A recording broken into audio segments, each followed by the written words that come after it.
virtues out of compassion for the sake of this assembly and all living beings. Please turn the wonderful Dharma wheel to teach us how to leave suffering, attain bliss and birth and death, and quickly realize non-birth. Cung thính đại đức tận thịnh, vì thứ pháp hội cấp nhất thiết chúng sanh. Tình duyên diệu pháp luân giao đạo ngã môn, như há liêu sanh tư ly khổ đạc lạc, tất chứng vô sanh. Homage to the Blessed, Noble, and Perfectly Enlightened One.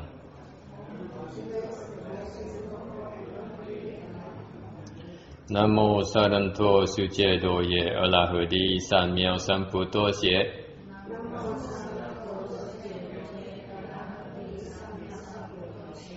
Nam mô Tát Đát Tha Toria Daya Arahade Tam Miao Tambo Đa Toa.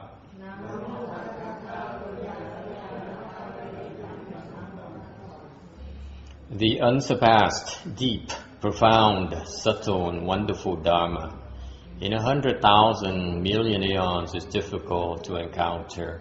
Now that I have come to receive and hold it within my sight and hearing, I vow to fathom the thus come one's true and actual meaning.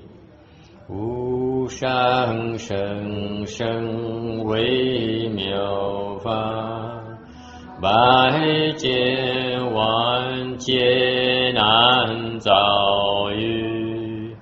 我今见闻得受持，愿解如来真实义。For Buddhists and Bodhisattvas, Earth Store Bodhisattva, Venerable Shenhua, Venerable Bhikshunis, all good no advisors, Amitabha. Chư Phật Bồ Tát, thưa Địa Tạng Bồ Tát và Thượng Tiên Hóa, quý sư cô và quý vị thiện tri thức A Di Đà Phật. Chư Phật Bồ Tát, Địa Tạng Bồ Tát, sư phụ sang人, 各位比丘尼，各位善知识，阿弥陀佛。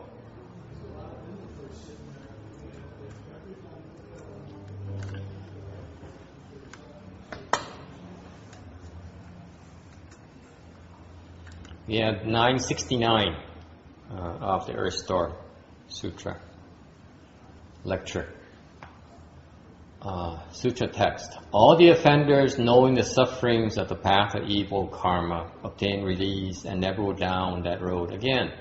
They are like the lost person who mistakenly enters a dangerous road, but who, having encountered a good advisor who leads him out, does not enter that road again. If he meets others, he urges them not to enter into that road by saying, I took that road myself because I was confused.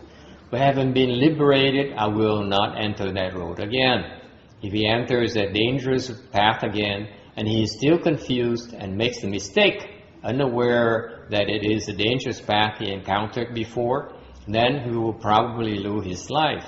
The same thing is true if one has fallen into the evil path, and because of the powerful expedient device of Earth Store Bodhisattva, has been able to take rebirth among humans or gods, and then falls into the evil paths again. If one's karmic bonds are heavy, one dwells in a hell for a long time without liberation. Những chúng sanh ấy biết nghiệp đạo khổ nên thoát ly được thì không bao giờ còn dám trở lại. Như kẻ lạc đường nằm vào đầm hiểm, gặp thiện tri thức dẫn tiếp ra rồi thì không bao giờ trở vào đó. Gặp ai khác biết khuyên can đừng đi vào, bằng cách tự nói chính mình vì đã lầm vào đó mà biết là đường hiểm. Này ra được rồi thì không dám vào lại nữa. Nếu vẫn bước vào, ý là vì còn mê muội, không nhớ là đường hiểm mà trước đây mình đã lạc vào nên có thể mất mạng. Khác nào kẻ đọa ác thú, được Địa Tạng Bồ Tát dùng năng lực phương tiện giúp giải thoát, sinh lên nhân thiên, nhưng liền sau lại vào. Nếu nghiệp kết quá nặng thì ở mãi trong địa ngục, không biết bao giờ thoát khỏi. 972. Okay. Seems like the same story that plays over and over again. Như một cái tuồng nó cứ diễn nó hoài, diễn lui diễn tới. Release refers to be able to escape from the evil path of evil karma. Cái thoát ly là mình thoát được cái đường dữ.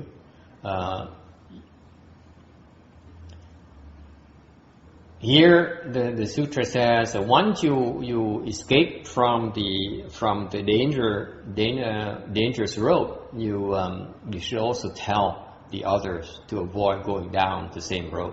Mình thoát rồi thì kinh cũng nói mình nên khuyên những người khác mà mà họ không biết nói họ biết là đừng có đi xuống con đường nguy hiểm đó.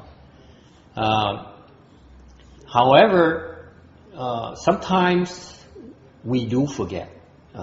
Vấn đề nhiều khi cái nghiệp lực nó nặng lắm, thành ra mình quên. What happened is that I remember a person that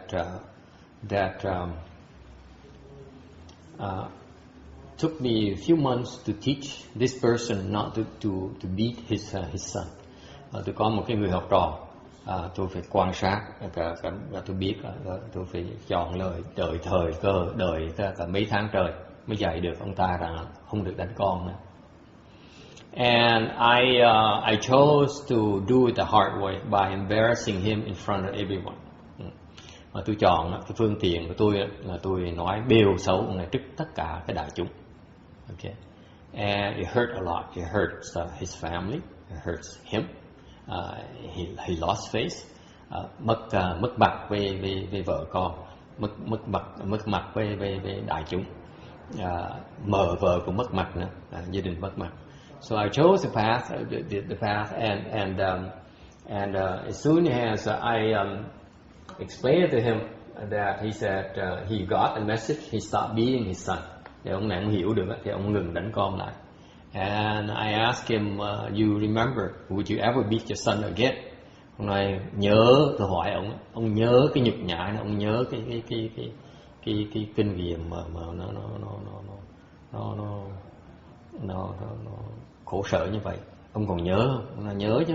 Bây giờ ông còn nhớ thì còn nhớ là không được đánh con. Ông nói nhớ chứ. And guess what?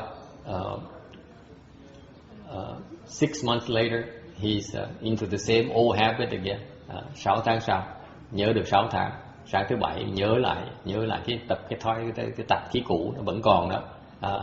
He got ông tối tăm mặt mày, ông giơ tay ông tát còn cái bút. So he got to his bad habit. He got into trouble. His mind became obscure, and then he got so upset that he reached out his hand and slapped his son again. Okay, so that's what happens. Old habits are very hard to shake off. Cái tập khí nó khó mà gỡ dễ sợ, không phải là dễ đâu. Okay, and this is why all these habit energies we have from lifetime after lifetime.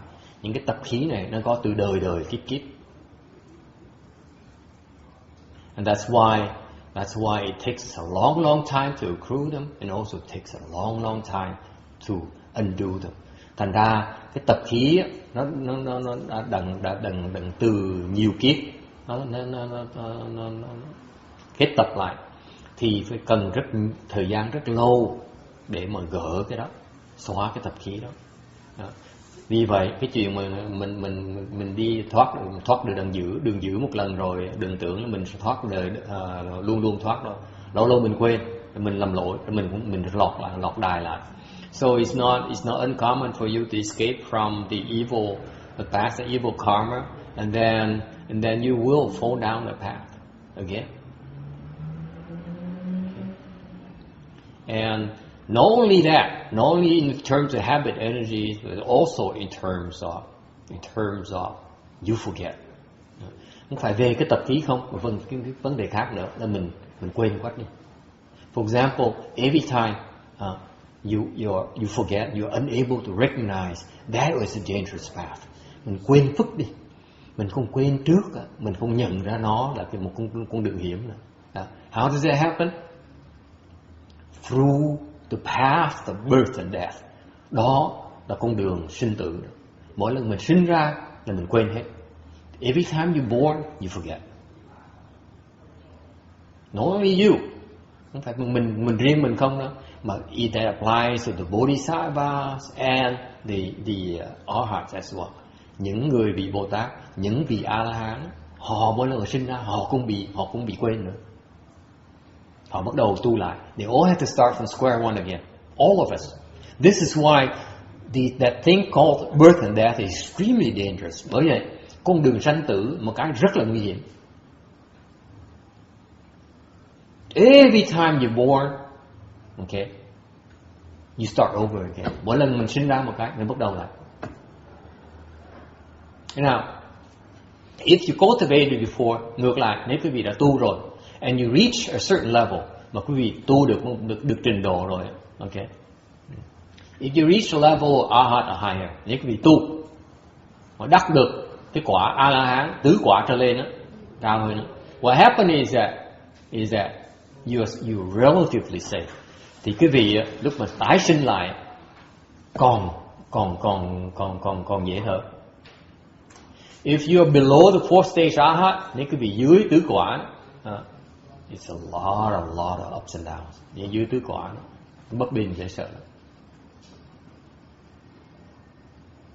This is why the left home people, bởi vậy những người mà ta biết, those with wisdom, okay, especially left home people, bởi vì những người xuất gia, người có trí huệ một tí, nhất là người xuất gia, thì người ta dốc sức để ta thoát cái đường sanh tử. The objective of living a home life, okay, of cultivation is to end that birth and death, because of the dangers associated with that. Is it clear? Phải thắc mắc gì không? You don't know. You have absolutely no control. Whether you're bodhisattva or arhat. Quý vị A-la-hán này nữa, quý vị Bồ Tát này nữa, trình độ Bồ Tát này nữa, mà sinh ra một cái là ráng mà chịu. Tối tăm mặt mày.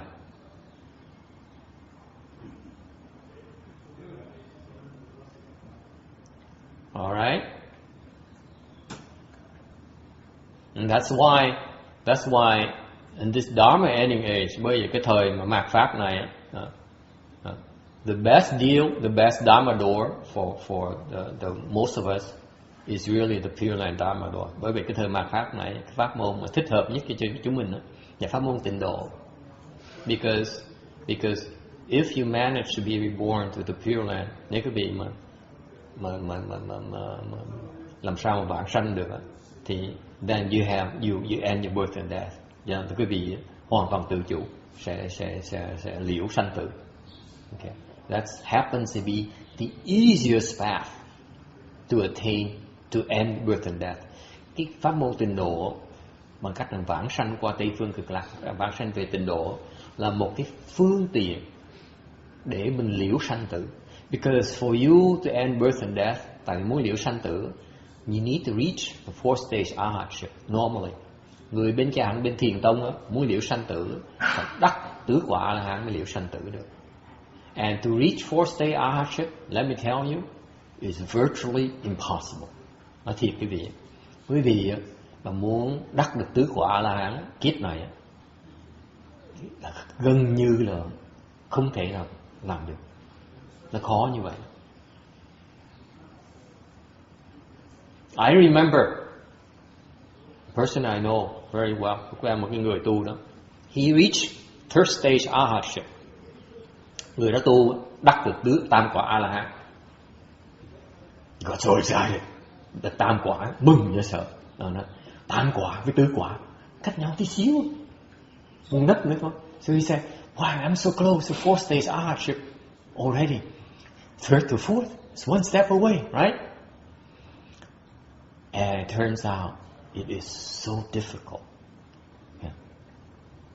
Cái từ mà cái đắc từ tam quả nó còn dễ, từ tam quả tứ quả nó khó không thể tưởng được. That a bodhisattva immediately manifested to him. Là một người Bồ Tát đó thương ông lắm, hiền ra ngay nè. Cái tứ quả nó khó dễ sợ lắm, đừng tưởng dễ. And he reminded him, he said, 4 stage arhatship. Good luck. And guess what? Ông chọc quê, ông Bồ Tát hiền ra, ông chọc quê nó này, nè, tứ quả ha. Đừng có mong. And for that reason, this guy worked so hard. Ông đó ông bị kích thích, bị thách thức, nỗ công, dùng công, nỗ lực dùng công. Made the 4th stage arhat. Dùng công, đắc được tứ quả. Mới hiểu là cái người Bồ Tát nó giúp mình. Then he understood it's that bodhisattva who came to help him.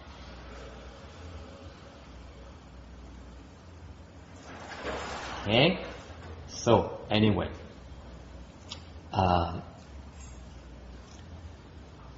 Any questions? Ai thắc mắc gì không?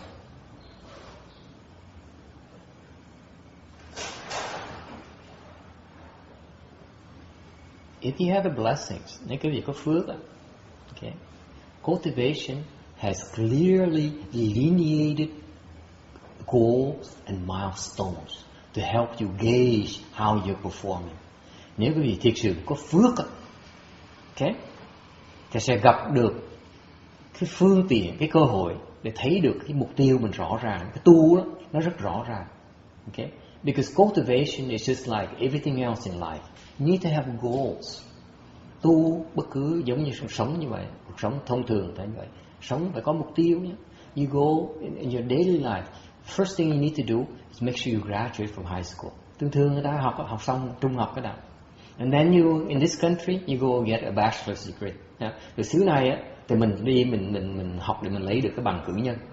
Why? Because it opens the door to a lot of jobs for you. Tại cái bằng cử nhân á, nó giúp mình làm cái công việc. Okay. Now once you get a job, then you need to also go for your masters. Một khi mà được cái việc rồi, mình phải tu đó là mình học tới cái bằng cao học, cái bằng thạc sĩ, right? Masters, something like that. Okay. Anyway, so PhD. No PhD. You don't need a PhD. Okay. But I'm saying if you professionally speaking, you need a master's, as far as I'm concerned. Okay. Anyway, so in life you have these clearly delineated goals and milestones. Same thing in cultivation. Nếu cuộc đời ngoài thông thường nó có cái mục tiêu rõ ràng như vậy, okay, để mình biết mình đi đúng đường hay là mình lạc đường. Thì tại sao tu mình không có cái mục tiêu như vậy và mình có cái đường rõ ràng như vậy? Then I'm asking you, if you're cultivating, how come you don't have the end goals? How come you don't have the milestones? Hả?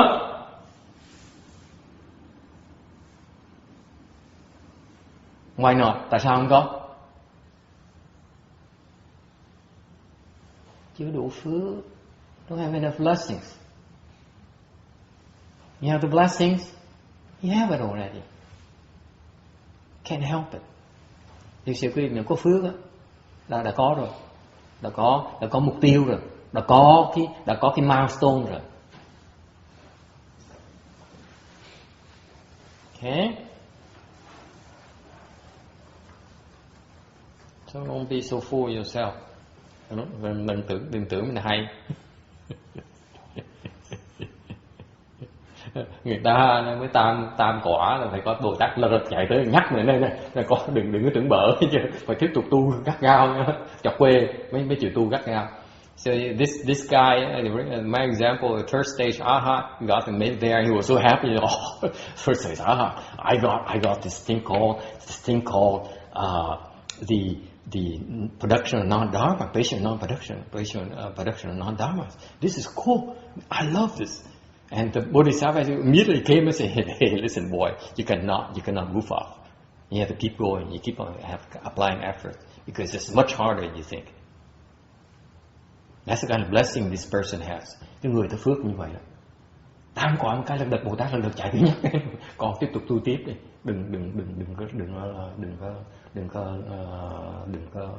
đừng có lộn xộn. Tôi phải nhắc mình luôn nữa. They all come and remind you, next step, next step. I so bless these kind of blessings they have. Phước người ta như vậy. Mình tu tối tăm mặt mày, không biết đi phía nào, không biết mình ở đâu nữa.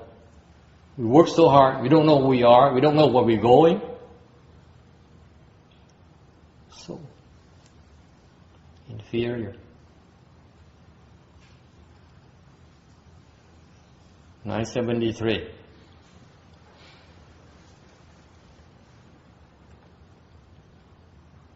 The sutra, contemplating the Buddha Samadhi Sutra, Kinh Quán Phật Tam Muội nói, there's a bodhisattva who scolded a hungry ghost. Cái Bồ Tát là mắng mấy con ngạ quỷ.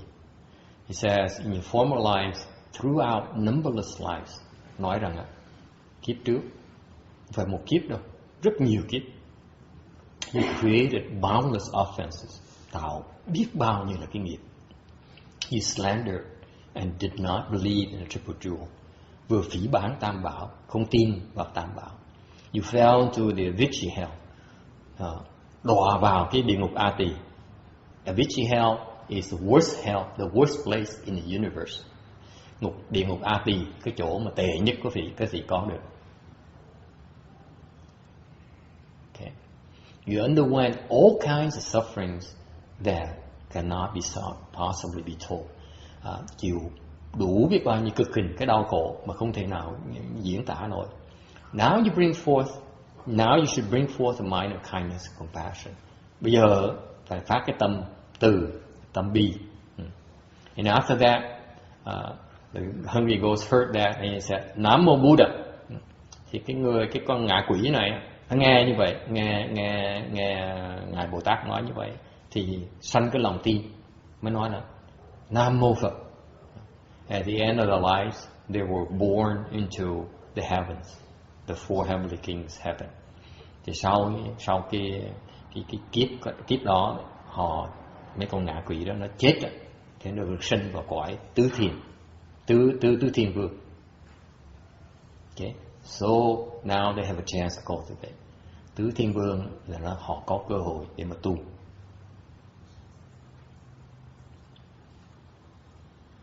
All right. 974.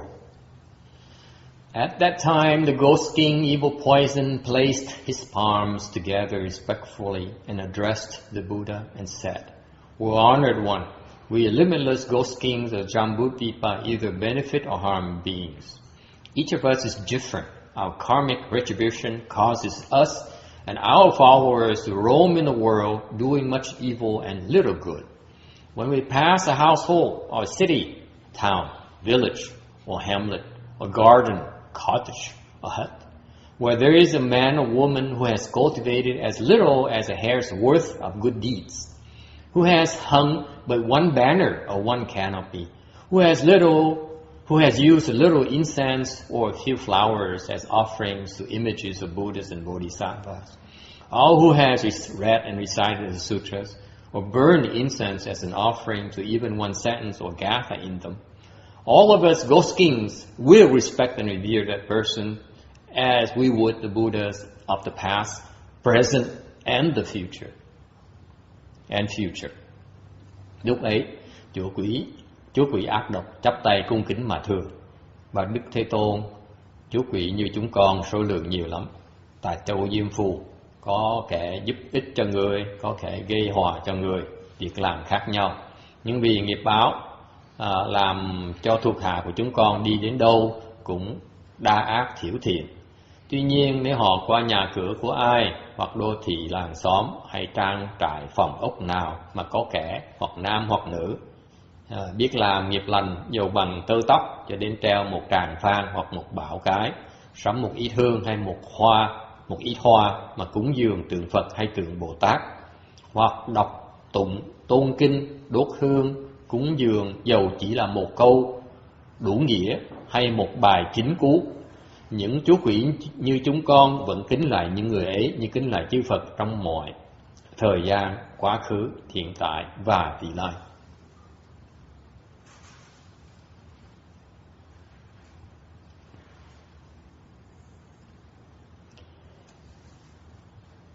We are cultivated because we receive protection.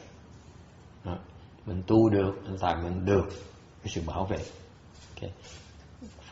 From whom? From the ghost kings. Mình được sự bảo vệ của những cái tụi chú quỷ đó. Okay.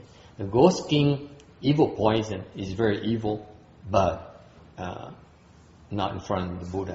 Chú quỷ mà ác độc này là rất là độc ác, nhưng đều trước mặt Phật rất là hiền. In the proper Dharma Mindfulness Sutra, cái kinh chánh pháp niệm kinh đó. From greed, jealousy, deviant views, cheating and lying, từ cái tham, ganh, tà, lương lẹo, nịnh, or from hoarding assets but not giving, hoặc là tích tập tài sản mà không có bố thí. You create the seeds to become ghosts. Thì mình tạo cái nhân để sau này mình thành quỷ. This is how ghosts come into being. Cái tụi quỷ á, nó thành quỷ tại trong quá khứ nó trồng những cái nhân đó. What kind of greed again is worth? What kind of seeds again? Nhắc lại cho quý vị đấy. Seeds of greed, jealousy, deviancy, cheating and lying.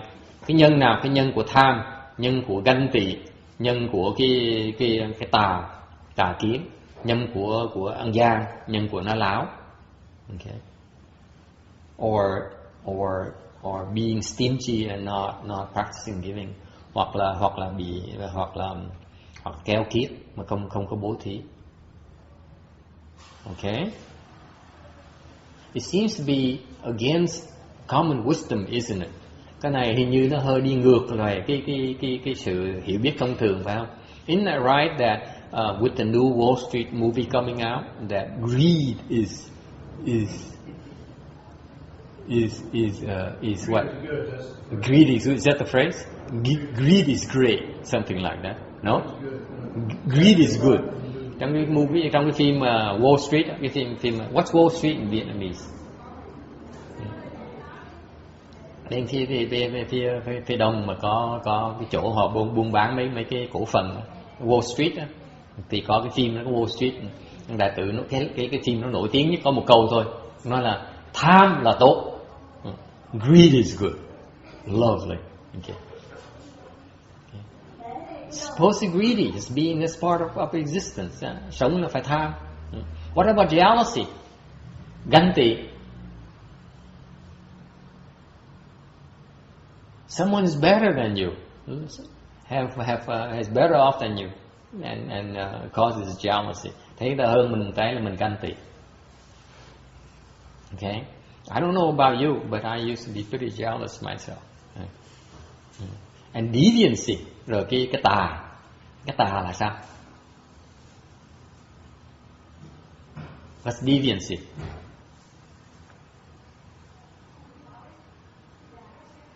Do not believe in cause and effect. Tà là không tin luật nhân quả.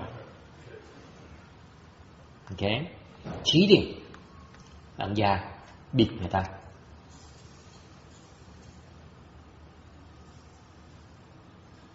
If you're into sales, you're supposed to cheat. And lie. Buôn bán là mình phải gạt người ta một tí, phải nói láo một tí, xong buôn bán được. It seems to me what I'm trying to say is that this is, I'm looking back, this is what my prior life is like. Tôi nhìn lại bây giờ xuất gia rồi, nhìn lại cuộc đời trước của mình đó, đời trước mình là như vậy thôi. I live within greed, with jealousy, with deviancy, with cheating and lying. Trước sống tham, ganh tị, tà kiến. Deviancy, you think that whatever goes for the self is good. Cái tà, em nghĩ cái thân ngã nó muốn gì đều tốt hết. whatever you desire is okay, it's perfectly okay. Thằng ngã nó muốn gì á là chuyện tốt. Anyone like that? Có ai như vậy không? No, never. It's not your problem at all, right?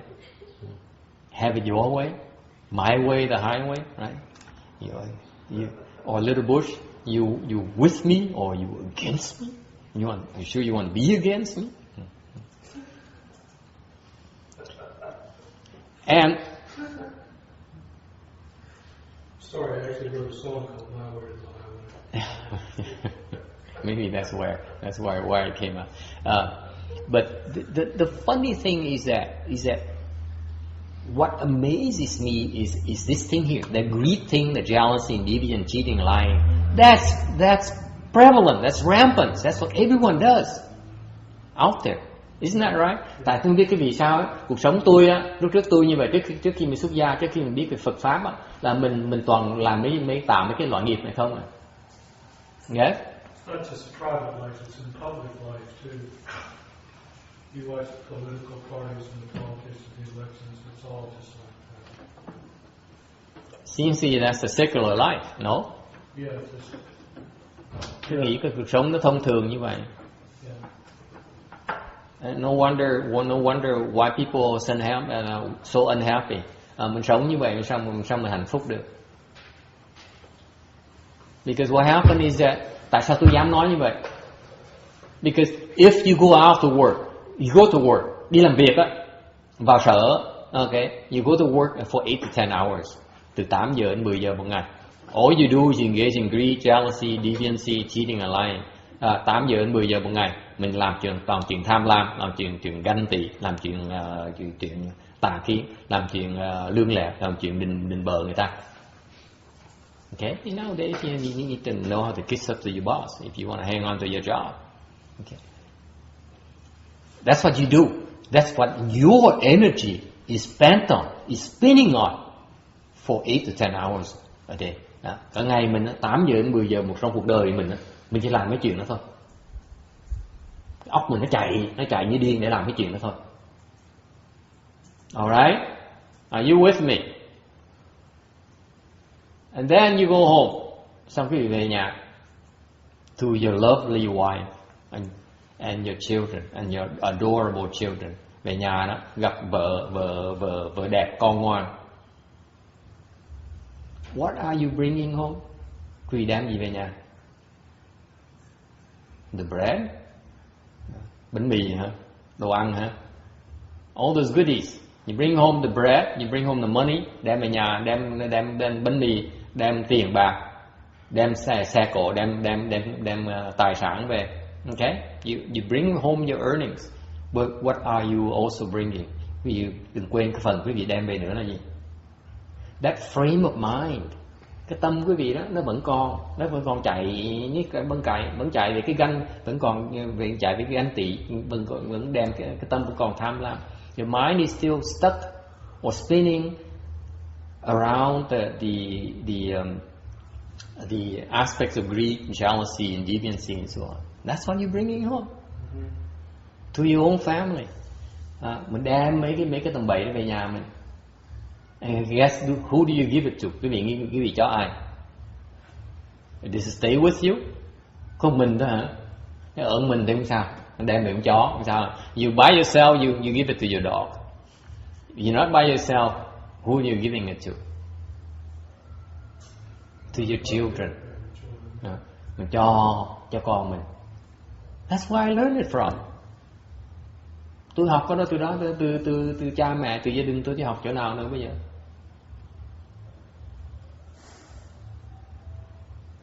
Okay.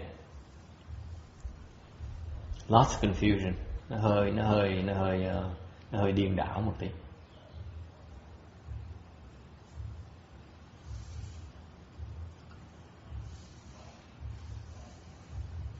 So, see, this is where why people are so unhappy, because all the material things cannot make them happy. if the mind is engaged in all these negative thoughts. Tại vì không cần biết cái vị giàu có chừng nào, có nhiều tài sản nhiều chừng nào được, nếu cái tâm mình nó chỉ ở trên cái chỗ tham sân si thôi thì mình khó mà biết hạnh phúc nữa. Cái đó là người thường ta không hiểu. This is what most people don't realize.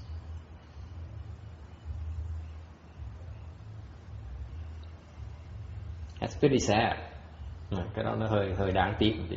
This is what the Buddhas and Bodhisattvas see. Cái ngài thánh nhân, Bồ Tát, A La Hán thấy cái đó. But they tell us we don't want to hear it. Họ nói mình muốn nghe thì không tin. When you hear of it, we don't believe it. It's normal, right? Ai cũng như vậy, mình đâu có khác người khác đâu. If the scientists say so, it should be okay. Những người khoa học gia mà nói như vậy chắc là đúng rồi chứ gì nữa, right? That's what I ran to a lady who said a girl who said I don't believe whatever you tell me. These ghost things, I don't believe it. The scientist says there's no such a thing. Cái cô trẻ là 20 tuổi, mới 20 tuổi thôi mà đã thông minh dễ sợ, nói là tôi tin khoa học gia thôi, khoa học gia nói gì tôi tin. Còn thầy nói cái chuyện mà thầy nói chuyện có quỷ rồi này nọ là bây giờ tôi thấy khoa học gia đâu có nói có đâu, sao tôi tin thầy được? Tôi lịch sử tôi nghe thầy nói thôi chứ còn tôi không tin thầy. So she basically said, I listen to you politely, but I don't believe you. Okay, I say, yeah, you don't have to believe me. I don't need you to believe me. Okay, but be forewarned when you face them, when you become a ghost, then remember that I told you so.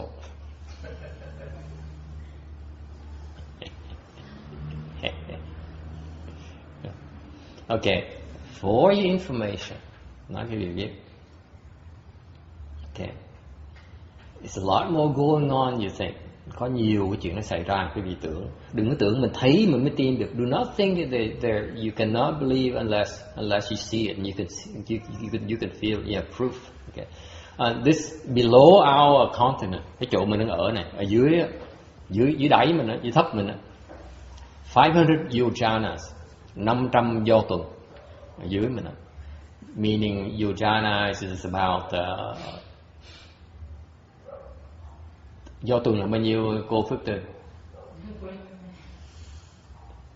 30 li, which is around 40 to 50 miles. Okay, so 50 mile times, so it's about 25,000 miles beneath. Okay, under the command of Yama, where his retinues dwell. That can't be.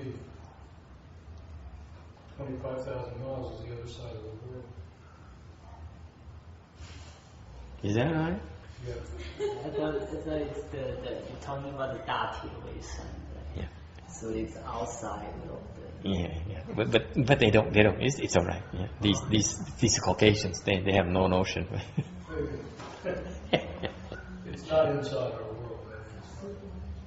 No, we're talking a spiritual map. You can't see these beings. I understand that. What we can see right now is only with our naked, our flesh eyes, our human eyes. But I do understand the distance. Yeah. So Anyway, it's somewhere down there. yeah, somewhere down there where if you have blessings, nếu quý vị có oai đức, có phước á, you dwell in mountain valleys, in space or ocean, thì ở trong núi, trong vực thẳm, hoặc là trong không trung, hoặc là trong biển, and they are well to do, they have palaces ở trong cung điện á. Whereas if you have no way virtue, nếu quý vị không có oai đức á, okay, then you dwell in filthy places like grass and trees and tombs. Không có phước á, thì ráng mà chịu. Thì ở trong cái chỗ mấy tụi quỷ này á, mấy tụi cõi âm này nó ở trong cái chỗ dơ dãi, chẳng hạn như là cái chỗ sùng đổ rác, cái chỗ đổ rác này, ở nơi cỏ này, hoặc là cây này, hoặc là mấy cái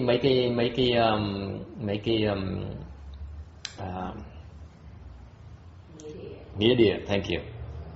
Okay. In some cases, the worst case is that they have no shelters at all. có những cái tuổi nó không có chỗ ở luôn nè. Does it ring a bell? In human realm, we have such a thing, right? We have rich people who live in palaces, like Mr. Gates and all those people. They live in 50 million, 100 million estate. Okay. Whereas we have no way virtues, then we live on a rental room, or like myself, who have no way virtue whatsoever, so I have no shelters at all. You know, if people don't like it, they put me out on the place and on the street. Okay, so that's the way it is. It's nature of the existence is proportional to the level of blessings.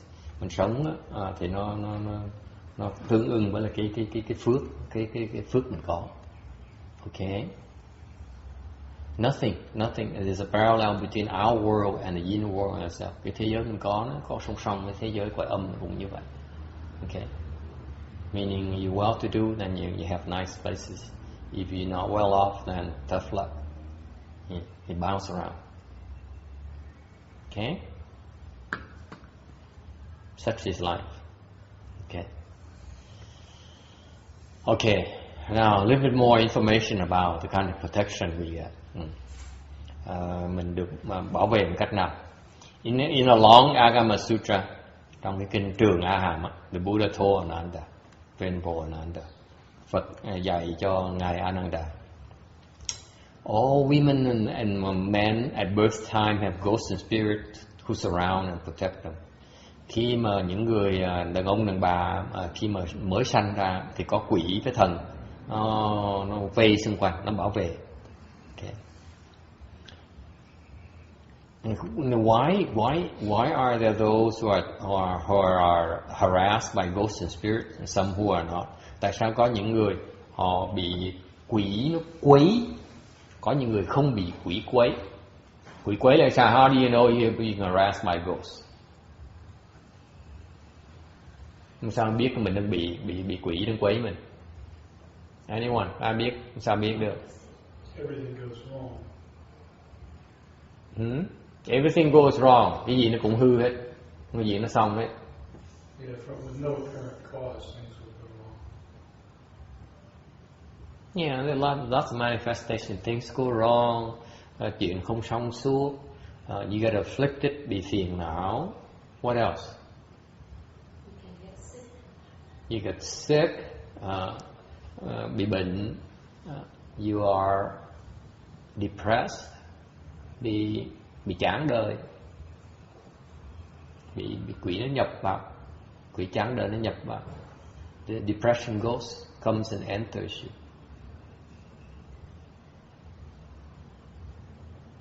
Okay. How come some are harassed and some are not? Tại sao có những người bị quỷ nó phá, có những người không bị?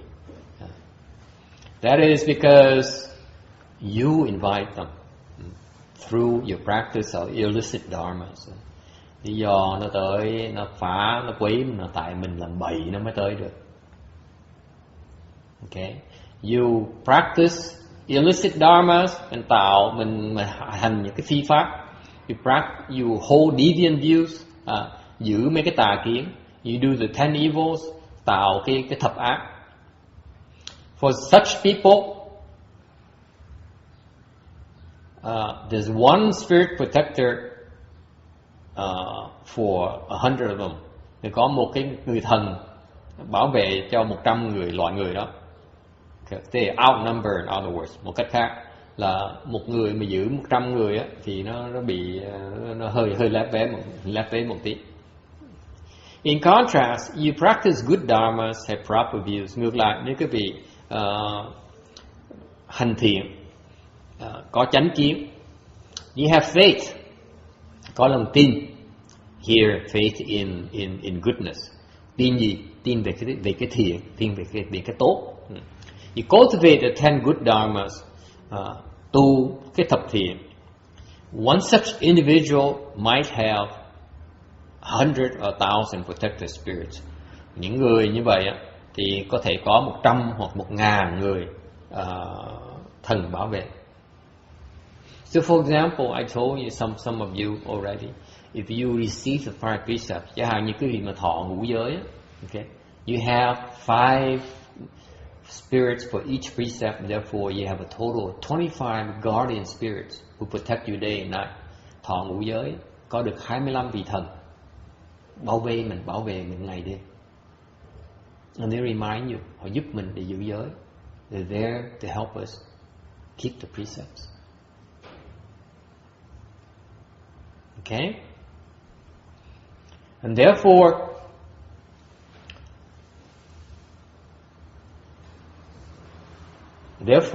so in other words, if you have all these Dharma protective spirits, nói cách khác, chẳng bây giờ quý vị mới sinh ra có nhiều vị thần, quỷ thần tới bảo vệ.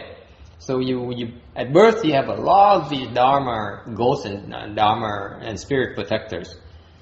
And if you do evil, nếu làm bậy, these spirits will leave you. Những người thần họ bỏ mình họ đi. You only receive protection because you're doing good. Nếu quý vị mà làm thiện mới được họ giúp đỡ, mới được họ bảo vệ. Làm bậy họ sẽ bỏ mình họ đi.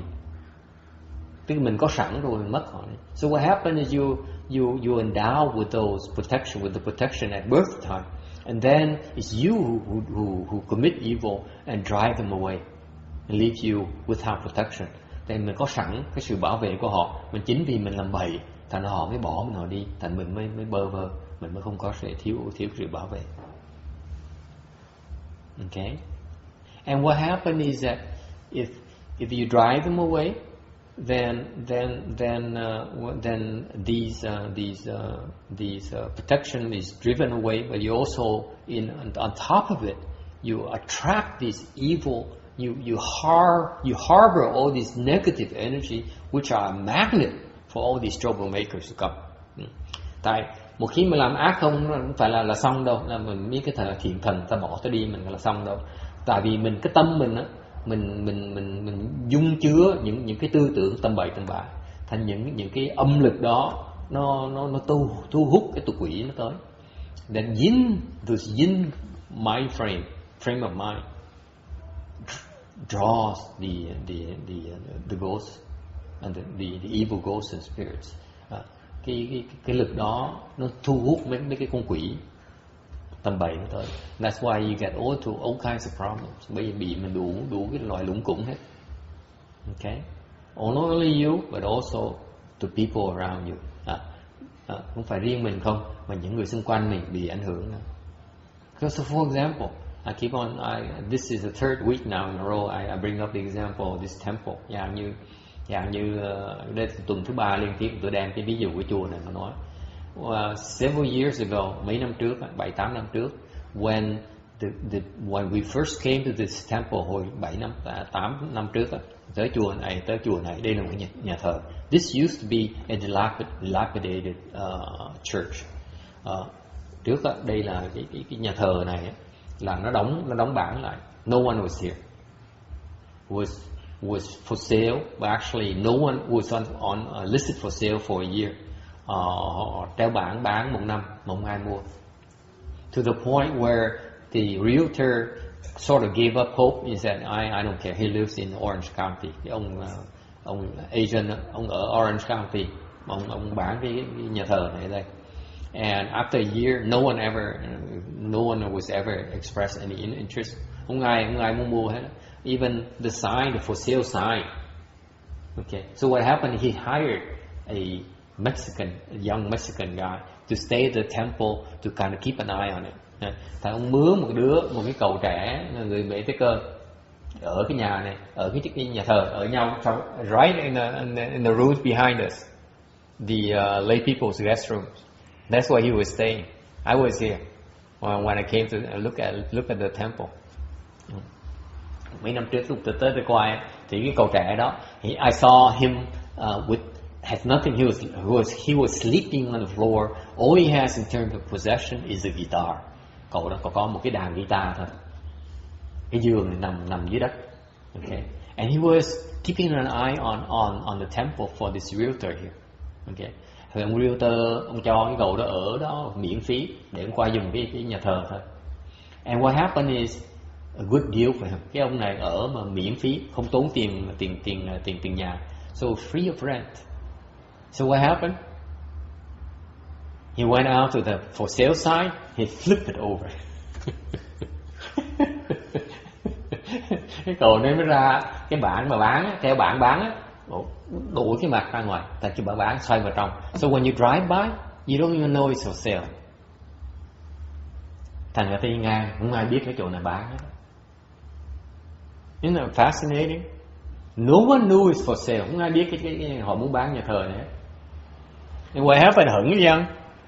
Chỉ cô ông Lượng mới có một người ở gần đây. So she knows someone close by, and she says, "Hey, you know, you're looking for a temple? There's a temple for sale in my area. And it's not a good area." Thì cô mình nói cô ông Lượng nó kiếm chỗ để mà mở chùa. Thì cái bà kia mới nhắc nó, cái gần nhà con á, có một cái họ bán cái nhà thờ. Okay, so that's how we knew about it. It's not listed anywhere. Sau một năm rồi không có đăng bản nữa ở chỗ nào hết đó. So it was for sale, but no one knew about it. Cái chỗ này là lắm, muốn bán mà không ai biết là nó bán hết đó. And that's how we found it. That's when I came here. I saw the sign. I looked around. I said, I went outside and looked at the sign. Wait, for sale. And I noticed that when you walk by from the outside, there's no for sale sign. So he flipped it over, and I realized. Tôi mới thấy rằng, hiểu rằng cái cậu trẻ đó xoay cái bảng là. That's how we landed this temple. Nhờ vậy mua được cái nhà thờ này đó, at a very very cheap. Mua rẻ dễ sợ lắm. I think like she spent like $200,000. Chắc cái như mua trả có $200,000. Mà họ cái nhà thờ họ phải cho mượn tiền nữa. and the owners had to give her a CD for the temple even. That's how desperate they were. There's a reason for it. Tại sao nó như vậy? Because back then, this is where they were selling a lot of drugs. Hồi đó họ bán thuốc phiện, bán xì ke ngoài đường này, đầy hết. This is where they sell. I wouldn't be surprised if the young man was a dealer as well. Tôi không là nếu cái người đó ông bán xì ke không nữa. So when they first opened the temple, was not a good place. No, not many people dare come. Mới mở chùa ra không ai dám tới hết. Rồi từ ở lâu rồi, when you live here long enough, the energy changes. Ở lâu rồi, cái tâm là người tu hành. If you cultivate, your mindset changes. Remember, before was for dealing into drugs and stupid things, do stupid things. Mà trước á, thì mình bán thuốc phiện, làm chuyện tầm bậy. Okay. Và khi mình vào ở chỗ này, mình giữ giới, mình tu hành đàng hoàng. So when they first moved in, they cultivated and they tried to build a temple here. The energy changed. Cái tâm trí nó đổi. So what happened is the neighborhood gradually changed. Cái vùng này nó đổi luôn. To the point where the police department, cái sở cảnh sát biến cái thơ tới, they recognize it. Nói là khen, tán thán cái chùa. Nói là từ khi có cái chùa này, cái tuổi mà tầm bậy nó đổi, cái vùng này nó khá này. The police department realized that, and then they noticed that the big change, and they realized that those bad elements were driven out. Okay, so my point here is that if you do good, you benefit a lot of people around you. You do bad stuff, you will harm people around you as well. Phải nói cái ý tôi nói hôm nay, nếu tâm quý vị đàng hoàng thì những người xung quanh mình được hưởng. Tâm mình tầm bậy tầm bạ, những người xung quanh mình cũng bị vạ với mình. And please keep that in mind. Nhớ cái đó. Because not only for you, không phải riêng cho quý vị không, it's for your own children, for your own family. Không phải riêng cho quý vị không, và nó ảnh hưởng tới con cái của mình, ảnh hưởng tới vợ chồng của mình. It's very important for you to be aware of that. Phải nhớ cái chuyện đó. Questions, comments? Because let me tell you, right? Let me take a step further. Because I see, I witness it with my own eyes. Tại nói hơn một tiếng, nói thêm một tiếng để cho quý vị thấy. Thì tôi thấy cái chuyện này. The wife comes to the temple. Và vợ thích tới chùa, không thích về nhà. Do not like to go home. Why is that? Làm gì làm chứ. Thích tới chùa nhưng không thích về nhà. After work, she goes and hangs out in the temple. Does not want to go home. Xong rồi làm việc xong đó, lọt tọt chạy tới chùa, la cà với chùa, không chịu về nhà. Đuổi về nhà, không chịu về nhà. I told her, you should go home. Cook something for your husband. Tôi nói thẳng luôn. Tôi thẳng lắm. Tôi nói về nấu với chồng ăn gì đi. Không chịu. She would not. She refused. I said, what are you doing here? You have a husband, you have a family. You're supposed to be home, take care of your family. Tôi thẳng, tôi nói phải về nhà chứ. Mình là người có gia đình, phải về gia đình. Sao mà làm việc xong rồi mà lò mò tới cái chùa, chuyện là chuyện nó kỳ cục vậy. Về nhà đi. Không về. She said, I hear you, but she would procrastinate, and then she would hang around the temple before long after I left as well. Bắt tôi đợi 9-10 giờ tối tôi phải về thì các bạn vẫn còn ở chùa như thường. And then I ran to the husband. Sau mới gặp người chồng. Then I understood. Tôi mới thấy hiểu tại sao.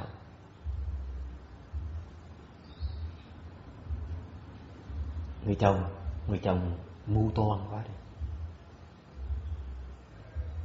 The husband is too tricky.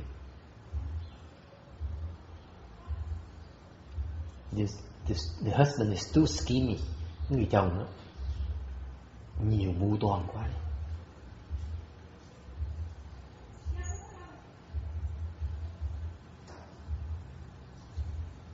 That's why, vì vậy cái người này tới chùa thấy cái không khí chùa nó khác, về nhà không khí nhà nó khác, chọn ngay chẳng phải tới chùa nhưng thích về nhà. That's why this woman here, she has a chance to compare the two locations. The temple, no such a thing, no one scheming against her. Ở chùa không ai mưu toan gì mà lấn bại. Okay. Về nhà thì bị ông chồng mưu toan này mà lấn. When goes home, the husband scheming against her. Not comfortable, không thích. Thành thích ở chùa thôi. This is why she prefers to hang around the temple. And the husband, cái người chồng là lạ lắm. Cứ suy nghĩ trắng bắt tóc nó bạc luôn. The guy sits there and try to figure out a way to get his wife. Suy nghĩ đủ phương pháp để tóc nó bạc luôn, để làm sao mà chinh phục được người vợ mình. Chính về người vợ mới sang đánh chồng. This is why the lady chooses to stay away from the husband. Unpleasant, too schemy, mưu toan nhiều quá nữa, người ta biết. Do not think that you scheme against someone. Okay, and I'm guilty of that. Tôi cứ nói cái chuyện cái thì cái vị tôi không phải là người xa lạ đâu. Lúc trước tôi như vậy. I used to be that kind of husband, scheming against my wife. Get my wife to do things I want. Mình mưu toan để mình ép bà xã mình làm theo ý mình muốn. I'm guilty of that. Unpleasant. And people did not like being around me. Không ai thích tới gần tôi mà tôi không hiểu tại sao. No one, not even at work. Ở sở làm, people like me at work because they need me to sign the paycheck. Ở tới sở người ta tử tế mình, tại vì mình trả tiền người ta, trả lương cho người ta, mình ký cái sách cho người ta lãnh lương. Okay?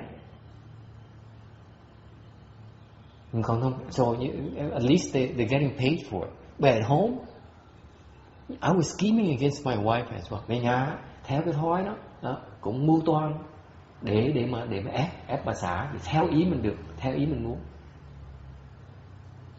Such unpleasant SOB, he asked me.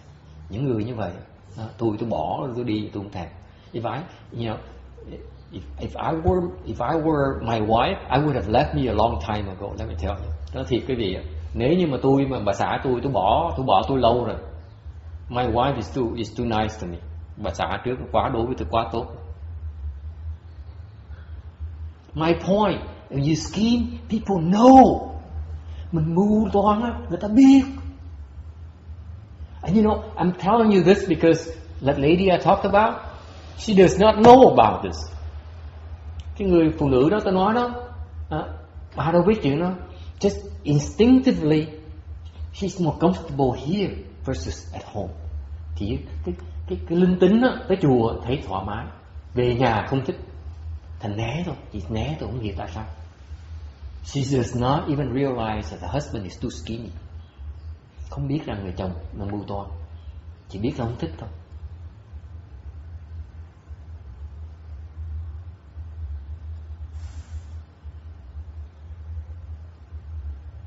What to do? Làm sao bây giờ? Như quý vị đó, now you all good no advisors, gặp trường hợp như quý vị làm sao giải quyết?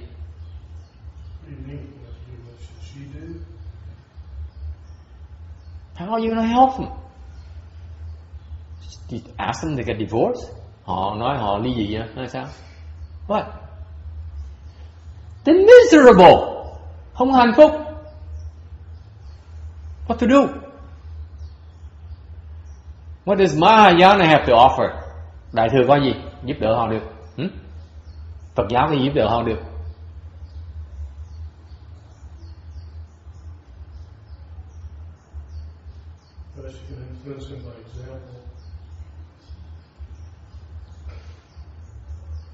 I'm talking about real life. You open a temple, people come to the temple. Tôi nói cái chuyện này chuyện rất thực tế. Mình mở cái chùa ra, người ta tới với mình. Mình thấy vấn đề trước mắt mình đó. You see the problem from your eyes. How are you going to help them solve the problem? Mình cái trách nhiệm mình phải giúp người ta giải quyết vấn đề đó chứ. Sao mình làm lơ được? Mình lơ sao mình nói là mình thầy người ta được?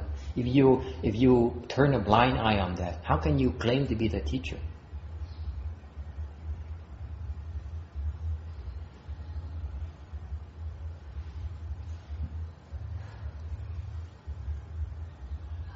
I would suggest that she cultivate to increase her samadhi level so she won't get afflicted by it, and because she has to pay her retribution. Somehow she owe him. Nói là phải tu để tăng trưởng cái định lực của mình để mình không bị phiền não. Tại cái phiền não bây giờ đó là cái nghiệp báo của mình. Excellent. Đúng. That's the only way to solve it. Cách duy nhất thôi. Why is that? Tại sao như vậy? Người chồng không chịu tu. The husband is not willing to cultivate. The husband has no interest in cultivation whatsoever. Chồng hoàn toàn không muốn tu. Thành nếu như yes. When you start getting into all kinds of worldly solutions, all it does is just make a bigger mess. What worldly solution? If this is a worldly solution, the samadhi power is a worldly solution? No, I'm not talking about that. That's the opposite. But they say, well, let's go to counseling, let's do this, let's do that. It's nothing but trouble and it doesn't help anything. The counselor cannot help. Exactly. Yeah, they don't know. But those are worldly solutions. That's what people do. I am the only one who sees, understands the situation. You go to the counselor, you say, we don't talk. Tôi là người duy nhất thấy cái đó. Còn tới mà mấy người mà chuyên viên khuyên răng về chuyện gia đình, người ta đâu có thấy được. Tới cái nó nói sao? Nói là tôi với chồng tôi nói chuyện, không nói chuyện với nhau. They only say we don't talk. That's what she said. We don't talk. Every time we talk we argue. Nói với nhau, nói sao? Cái bà nói chuyện với chồng không được. Mỗi lần nói một tí là cãi lộn nhau, xong rồi bỏ đi thôi. Okay? They're only trying to solve the superficial things. Họ chỉ loanh quanh loay hoay với cái chuyện cái tướng không, họ không thấy được cái nhân của cái vấn đề.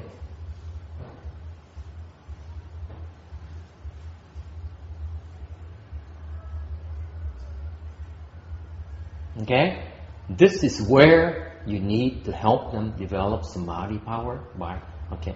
Đây lúc mình phải cần giúp người ta phát triển cái định lực để người ta có sức hơn ông chồng, mới không có thể bị ông chồng làm phiền não được. Right now she's afflicted because her husband's kung fu is higher than hers. Okay? Khi nào định lực mình hơn người ta, sao người ta làm mình phiền não được? Đó mình mới giúp người ta được, đó mới tha thứ người ta được. Còn khi mình còn phiền não, mình còn đấu người ta. Because if your samadhi power is lower than the next person, you will get afflicted, be afflicted by the other person. If you're afflicted, you cannot help the other person. You're still fighting the other person.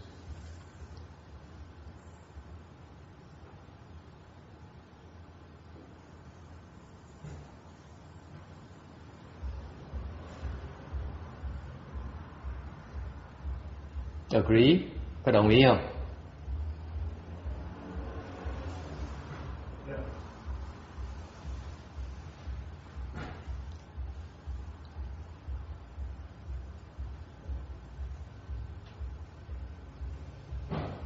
Anyway, it's a lot more involved than that. Có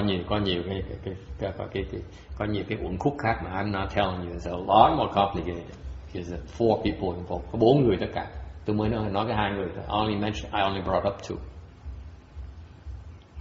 But it's very good. It's very good approach.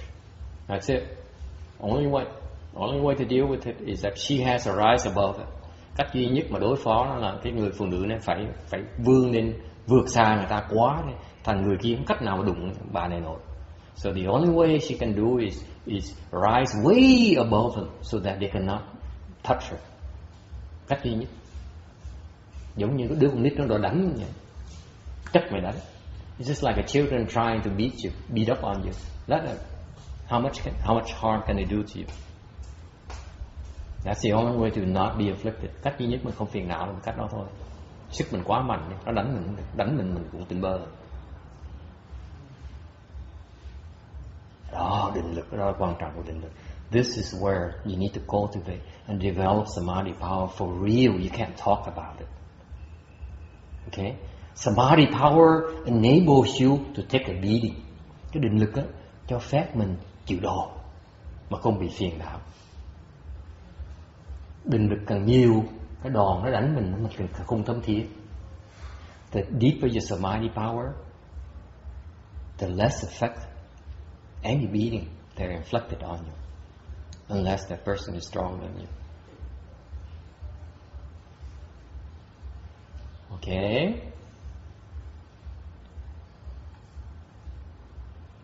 $980. Ghost King evil poison. Chú quỷ ác độc. The ghost kings and their retinues either benefit or harm beings. Cái loại này á, là họ hoặc là giúp hoặc là hại người ta. Okay. This is how they function. Cái này việc làm của họ nghe. This is their job. Công việc của họ là như vậy đó. Hoặc là giúp mình, hoặc là hại mình. They're supposed to help us or they're supposed to harm us. Okay? How come? Tại sao như vậy? They help us, họ giúp mình đó, để mình khuyến khích mình tiếp tục làm tốt. They help us to encourage us to continue to do good. They harm us, họ hại mình. Okay? They come and make you sick. Tới đó làm mình bệnh. Tới đó làm mình trượt tay một cái, mình té, mình vào lẹo lòi cái tay. They come and trip you and make you break your arm. Okay? They come and distract you when you're driving, so you rear end someone, okay, who ends up suing you. Họ mình đang lái xe, họ tới làm mình đãng trí một cái, mình hút cái đít cái xe khác, cái ông chủ xe kia ra tụng kiện mình. Okay? They have all kinds of tricks to cause us a lot of afflictions. Họ có nhiều đủ cái phương pháp để họ hại nó, cái tụ quỷ nó đủ phương tiện hết. You have no way of knowing where they're going to come from. Không biết họ đánh cách nào, cái chiêu thức mà mình thấy được. Okay. What for? Tại sao như vậy? Okay. To remind us that you're doing something wrong. Để họ nhắc cho mình thấy mình đang làm trật. Tại mình làm đúng á, không có chuyện xảy ra hết. Còn nếu mà làm tầm bậy, đủ thứ vấn đề nó xảy ra, phiền toái nó xảy ra. When you're doing okay on the right path, no problems. When you're wrong path, chances are that more often, most of the time, bad things happen.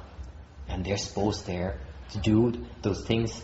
Those bad things happen are supposed to happen as a reminder for us to change course. Những cái chuyện mà nó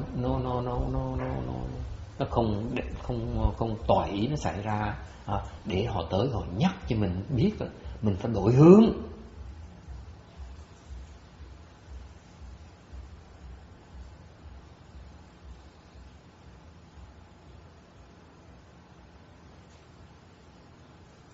Okay.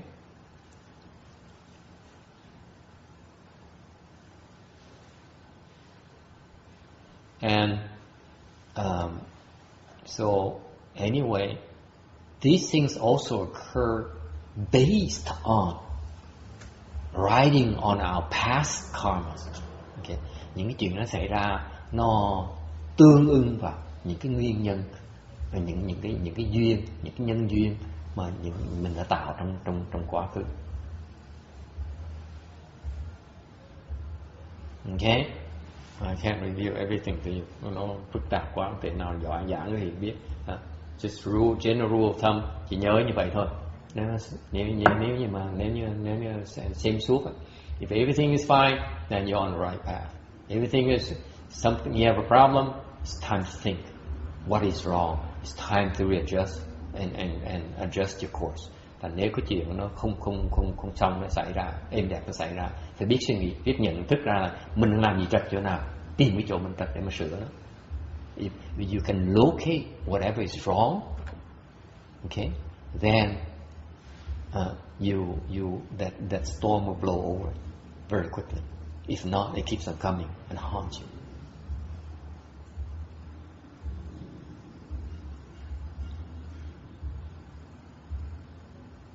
Okay.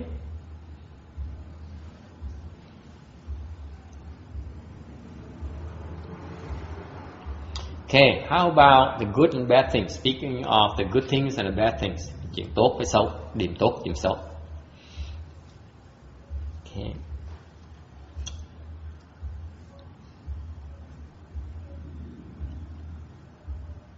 How do you have good manifestation, or how come you have bad stuff happen to you? How come you have good stuff happen to you?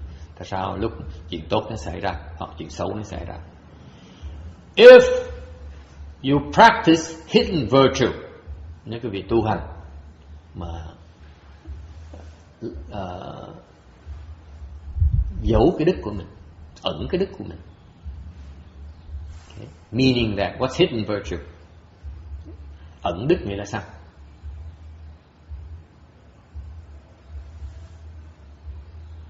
Có ai hiểu tiếng Tàu? I have two Chinamen here, so I'm going to ask these Chinese people, the non-Chinese people, what is hidden virtue? This is I purposely left out the Vietnamese translation so that I'm going to ask you. Tôi không dịch ra tiếng Việt để tôi cố ý để tôi hỏi cái gì. Ai biết? What's hidden virtue? Hidden virtue is virtue that no one else knows about. What is virtue no one knows about? Like if you give money to something anonymously, somebody knows about it. It's not. That's right. Okay. Ẩn đức nghĩa là sao? Or if you say mantras and dedicate the earth to somebody else, that would be an example. Or if you solve a problem for somebody, you don't tell them that you did it. Those are just a few examples. Ẩn đức là cái mình làm tốt mà không ai biết, âm thầm mà làm tốt. Nên mình làm tốt mà giúp người ta, mình muốn người ta biết. When you help others, you don't want them to know. That's called hidden virtue. Cái đó gọi là ẩn đức. Ẩn. She corrected me. She recognizes some of these Chinese characters. See, I shouldn't teach these guys too much. Bởi vậy huấn luyện mấy sư cô này phiền phức lắm. Học được có vài chữ thôi, bây giờ tưởng gì cũng biết hết. I arranged for a Chinese class of these nuns, and now they think they know everything. Ẩn đức chứ không phải âm đức. Âm đức là cái văn chương, còn cái hành là hành ẩn chứ không phải hành âm. Tại âm nó có cái nó không được tốt ở trong. Thành cái chữ nó sẽ hiểu lầm được. Mình giảng là giảng chữ ẩn đức và âm đức. Cái chữ âm nhưng tôi giảng ẩn. This is why you cannot take the wording literally. See, the wording is yin te, meaning yin virtue. I translate it as hidden virtue, not yin virtue. And she's right, because the Chinese character right here is yin virtue. Yin right here. You see? I need to commend Ru Ching on her job. She did a good job. Bà thầy giáo mà dạy tiếng Tàu nè, cái gì là bà giỏi. Bà dạy được có một tháng bà biến mất. The first teacher, Chinese teacher, she taught for maybe less than a month and she disappeared. She became afflicted.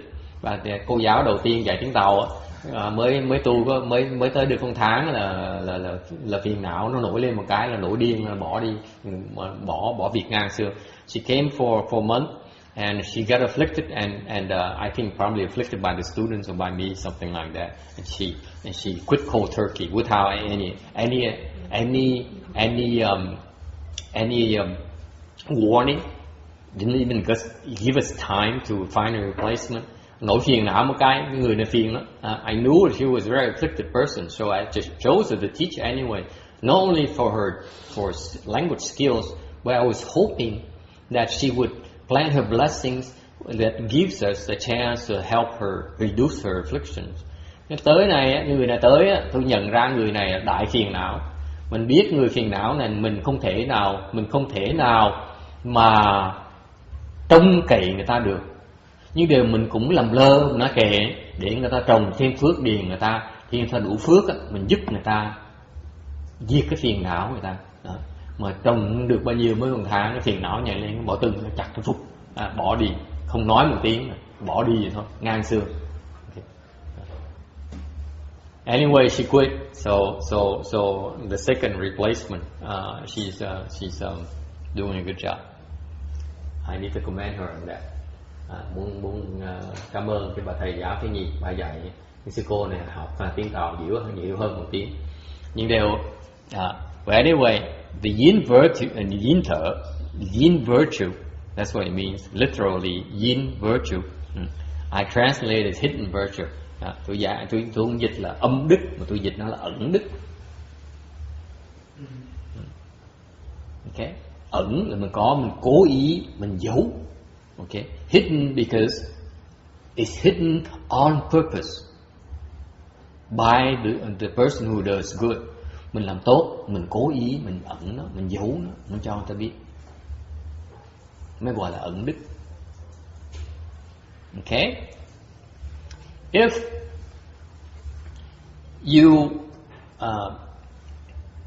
you practice hidden virtue, nếu mình làm ẩn đức, then your retribution manifests.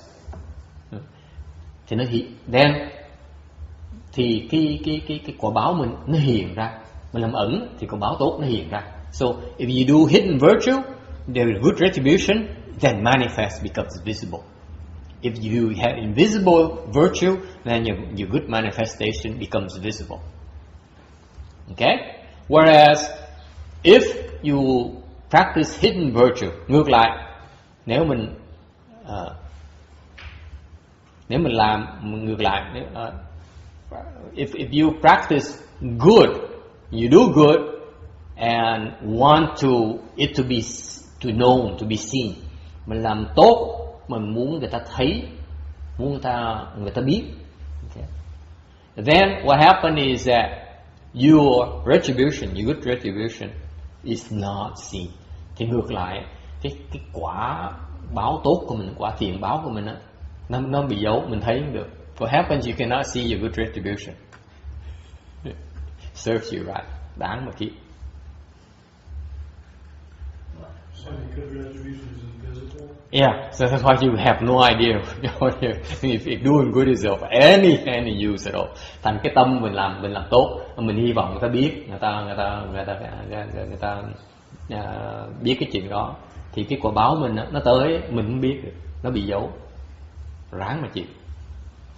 Tại tham. Okay.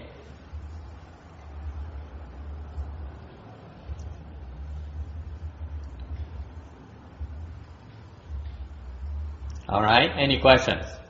It's not hidden evil, it's just that hidden, I need to correct it, hidden manifestation.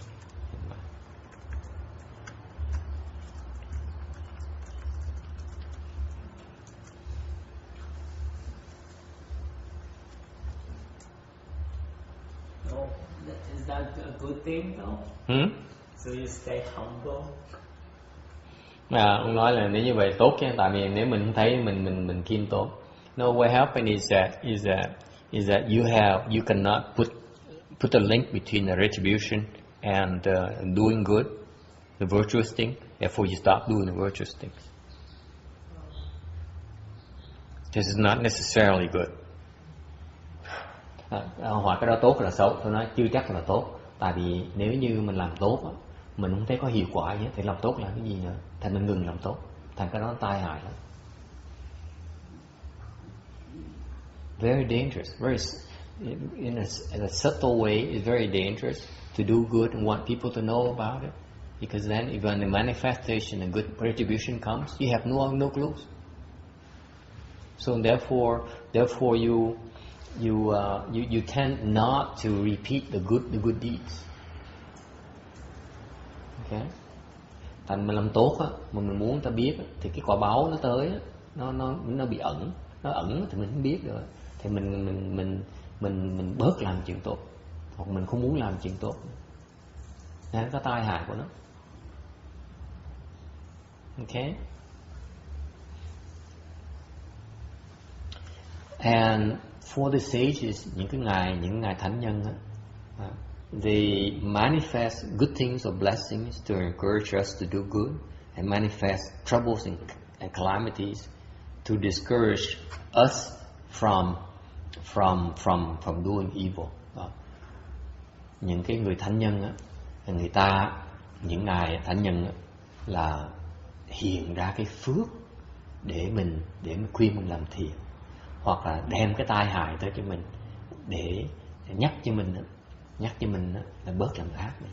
So for example, chẳng như vậy, I know a lot of these you Vietnamese and Caucasian and Chinese as well pray to One Yin Bodhisattva.อย่างquý vị, có những người, tôi biết có những người Việt Nam, người Tàu, giống người da trắng á, niệm ngài Quán Thế Âm Bồ Tát. Anyone recites One Yin Bodhisattva's name? Why? Tại sao quý vị niệm Quán Bồ Tát? Because you know that you're supposed to recite it, you're supposed to ask for help. Okay. Tại người ta biết rằng niệm ngài Quán Bồ Tát, những danh hiệu của ngài, khi mà mình cần ngài giúp thì ngài sẽ tới giúp. You know they can come and help. Okay, it's guaranteed. Chắc chắn gì danh hiệu của ngài sẽ tới giúp. Cái đó chắc chắn. I guarantee you that. Okay. And there's some cases I told you where actually your recitation didn't make it that far because you are being bubbled up. That's a different story. Okay, but if you make it to her ears, you'll come and help. That's for sure. Because One Yin would never refuse you anything. Sự thật là quý vị, tôi quả quyết quý vị rằng nếu âm thanh quý vị mà lọt nó được tới tai ngài, ngài sẽ tới giúp quý vị. Tôi cam đoan quý vị như vậy đó. Yes. Earth Store will help you too. Yes, Earth Store Bodhisattva as well. All the Bodhisattvas are like. Tại vì tất cả các vị Bồ Tát đều như vậy, không phải riêng ngài Quan Âm không. ngài Địa Tạng Bồ Tát cũng như vậy, những ngài Bồ Tát người nào cũng vậy, họ biết mình cần giúp, họ tới giúp mình ngay lập tức. Okay? But how come sometimes you pray the one yin and sometimes you don't get what you want? Nhiều khi mình cầu ngài Quan Âm, tại sao mình không được theo ý toàn mình muốn? Tại vì yes. Because you can't see it happening. It's kind of like trying to get paid in the music business. It doesn't ever come exactly the way it's supposed to when you think you're going to get it or when you need it. But still, it's going to come. It comes to you. I've had it where the response was immediate. I've also had it where I didn't notice response until later. That there was a response. No. That's true. That's true. Ông này người da trắng, ông ít tu, ông mới tu đây. So you only started maybe a year or so. Buddhism about a year ago. Recite one yin mantra and so on, right? No. I did. First I was doing 1,000 times a day for 1,000 days, like it did in the Earth Store Sutra, and I'm doing. Yeah, but you started cultivating these Mahayana Dhamma like within a year or so, right? Not before that. Before that, you were happy being the famous recording artist and so on, right? This was like years ago. Years ago, you did it already. But I did it, but I'm doing it again now. Okay. Anyway, ông này ông kể ông niệm mấy danh hiệu mấy ngài Bồ Tát để có được cái cảm ứng. So you will obtain response and nhiều khi cảm ứng mình thấy được, có nhiều khi cảm ứng nó tới không thấy được nhưng từ từ sẽ hiểu có được cảm ứng. Okay, so you obtain response. I'm telling you that some cases you may not obtain you obtain no response whatsoever. Tôi nói thẳng cái vị, có nhiều khi cầu ngài Quan Âm Bồ Tát và ngài Địa Tạng Bồ Tát đó, hoàn toàn không có cảm ứng gì hết. In contrast, those bad things actually arrive much more furiously. Ngược lại, cái chuyện nó càng ngày nó càng khó thêm nữa. Why is that? For this very reason. Right here. Lý do tại vì họ cố ý không giúp mình để bắt mình đổi. They purposely do not help us. Actually, purposely they make things worse for us, so that we change our ways. Okay, because eventually we get it. Từ từ mình sẽ thấy. Nhiều khi Bồ Tát giúp ngược như vậy. So what happens is they help either in a accommodating way or in an adversarial way. Thành ra những ai Bồ Tát nó giúp mình, nhiều khi ta thuận hoặc giúp cái nghịch, thuận giúp nghịch để nhắc cho mình phải đổi. So the adversarial way of helping is that it forces us to wake up and make changes.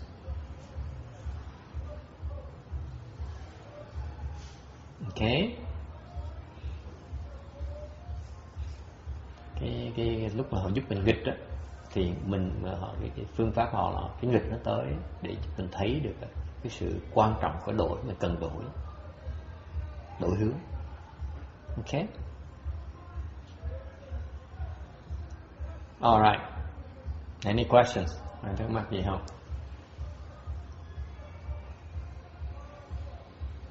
Saturday they're already drinking and listening to music. Mới thứ bảy thôi, chiều thứ bảy đã bắt đầu đã uống với là nghe nhạc rồi. Yes. Also, sometimes isn't it a test of our sincerity? Nhiều khi cái đó là cái thử thách về cái lòng tin của mình. Absolutely. It depends on what your level. The higher the level, the tougher the test. The bigger the calamity. Tùy cái trình độ quý vị mà trường hợp trình độ cao á, thì cái hỏa nó đại hỏa. Cái sự lòng tin nó chừng nào. It deepens your faith. All right. Question. Yes. So Why would the people who recite?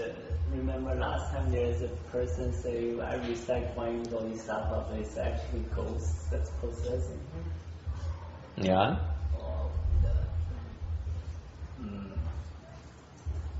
So it's not one bodhisattva, or it is one bodhisattva through the ghost form?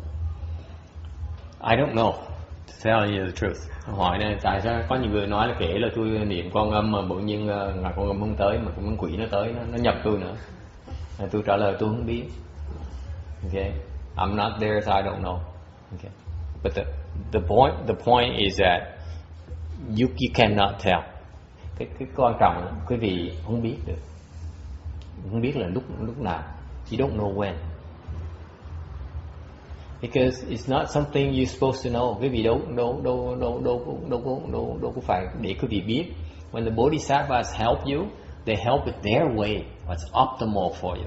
Bồ Tát phải giúp mình cái mà tốt, cách giúp mà tốt nhất cho mình. And sometimes the best way for us, nhiều khi cái tốt nhất cho mình là sao? Là kệ cho nó khổ để nó đổi. Sometimes the best way to help you is to let you suffer until you break and you have to change. Because if you don't change, you'll keep on going down the wrong path. You only sink deeper. That's all. Tại nếu không đổi thì mình tiếp tục làm bậy, mình sẽ phải bị đọa càng nặng hơn nữa. Thành vì khi Bồ Tát giúp mình bằng cách nào? Bằng cách là cho mình đọa, cho mình bị khổ sở để mình đổi. Okay. And some cases they don't hear you. Có những cái trường hợp khác mình cầu Bồ Tát nghe mình không được. Because your obstruction is so heavy. Cái nghiệp nó nặng quá đi. Cái Bồ Tát mà nó không tới tai Bồ Tát. You ask the Bodhisattva to help, but the Bodhisattva does not hear of it because you're obstructing. Okay? You don't know. Okay? Mình không biết được. Okay? And that goes back to that idea, the point you made earlier. It's a matter of faith. Thành ra cái đó là thiệt sự nó qua từ lòng tin quý vị thôi. Bồ Tát giúp quý vị đâu phải giúp quý vị để quý vị tin đâu. The Bodhisattvas help you not because they want you to believe in them. We want you to believe in Buddhism. Bồ Tát giúp mình không phải là vì muốn mình tin Bồ Tát, họ muốn mình tin vào Phật giáo hoặc tin vào Tam Bảo. They help us because it's the best for us. Họ giúp mình tại họ muốn cho mình cái tốt nhất nó xảy ra cho mình. And the best may not be what we want at this moment in our confusion. Cái mà tốt nhất của mình chưa chắc là cái mình có thể mình muốn ngay bây giờ. Tại bây giờ tâm mình nó đang tối tăm, mình sao mình biết là gì tốt nhất cho mình được. Cái mình muốn chưa chắc là tốt nhất cho mình. Khi Bồ Tát giúp mình tốt nhất mình có thể có được. So when they help us, it's the best thing that could happen to us. And that's where the faith comes in. Bởi vậy cái lòng tín nó quan trọng ở đó. Okay.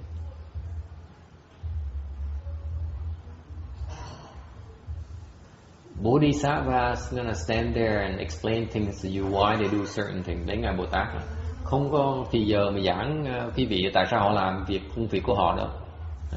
Mình chỉ tin là nếu thiệt sự được mình cần thì họ sẽ giúp mình. All you need to have is faith. Is that when need be, they'll be there for us. That's all.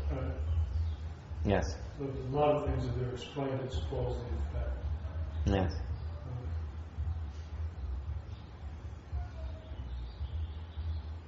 Yes. All right, 982. The sutra text mentions that if you offer hang up some banners or flowers, few flowers, okay, so what's the point? And that will make the ghosts pay attention to you. Phần kinh nó nói hồi nãy là nếu như mình treo một cái tràng hoa hoặc là cúng một vài cái hoa thôi thì mấy chú quỷ nó cung kính với mình như cung kính với Tam Bảo vậy, như cung kính với Phật vậy đó. Tại sao như vậy? Có một câu chuyện. So what happened is that the anecdote for that. after Shakyamuni Buddha's Nirvana, sau khi ngài Thích Ca Mâu Ni nhập diệt, an Indian layman offers a flower to his image, found a flower on the road, went to the temple and presented the flower to the image of Shakyamuni Buddha. Một người Ấn Độ tại gia đi đường đó, thấy một cái đóa hoa đẹp lắm, mới nhắc cái đóa hoa đó, bước vào cái nhà chùa đó thì cúng cái hoa, dâng cái hoa cúng cho cái tượng của ngài Thích Ca Mâu Ni. And after he made the offering, he asked the guest prefect monk.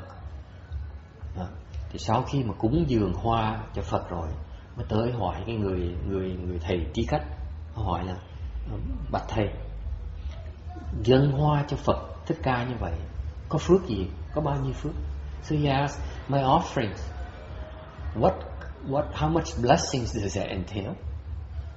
So the guest prefect says, I don't know. Let's ask someone who knows, who's more knowledgeable. Let's ask someone who investigates sutras and see what he has to say. Cái người thầy tri khách mới nói không, tôi không biết gì cái chuyện này, để mình tới mình thỉnh cái người thầy mà chuyên môn giảng kinh đó, nghiên cứu kinh đó, hỏi thử ông nghĩ ra sao. That monk himself says, I have not any spiritual power, and therefore let's ask a Chan Ahat. Ông thầy kia mới nói là tôi là biết kinh biết sách thôi, chứ còn tôi chưa có thần thông gì hết á. Tôi phải để hỏi cái người thầy mà người A La Hán mà chuyên môn luyện thiền đó là sao. That Ahat enters samadhi, cái người A La Hán này đó nhập định. He went back to 80,000 great kalpas. Mày trở ngược, mày đi, mày xét tới. So he looked forward to 80,000 kalpas, để nhìn trước trong tương lai 80 vạn kiếp, đại kiếp sau. In the future, meaning that he can tell exactly in the next 80,000 great kalpas what the great lot of number is going to be. Nói cách khác, ông A La Hán này có thần thông, có thể biết là cái số độc đắc mà trong 80 vạn kiếp sau này nó là những số nào không biết hết. Biết tương lai mà, he can foresee the future. Okay, so he went to 80,000 great kalpas. By the way, what's a great kalpa? Đại kiếp là gì? What's a kalpa? Kiếp là gì? One kalpa is 16 million years approximately. Một kiếp là khoảng chừng 16 triệu năm. Cái đại kiếp is a much bigger number. The great kalpa is much bigger. Okay. Okay. Now you multiply that a lot of millions, lots of trillions of years by 80,000. Nhân cái 80.000, 8 vạn nhân cho mấy triệu, mấy tỷ năm, thì cái số rất là lớn. It's a huge number. So this Ahat here went forward. Okay. He fast forwarded 8,000 great kalpas. Ông đi trước, đi qua trước 80 vạn kiếp, đại kiếp. Thấy là những cái phước của cúng cái hoa đó nó vẫn chưa hết. He saw that the blessings generated from offering that flower to Shakyamuni Buddha has not ended yet after 80,000 great kalpas. And therefore, he stumped and he went to see the heaven and asked Maitreya Bodhisattva. Ông này ông kẹt, ông mới dùng thần thông, ông xuất hồn, ông bay lên cái quả trời Tushita, thứ tư tên là gì ha? Tô Soạn, Suyama. Tushita is a 都帅天，对不对？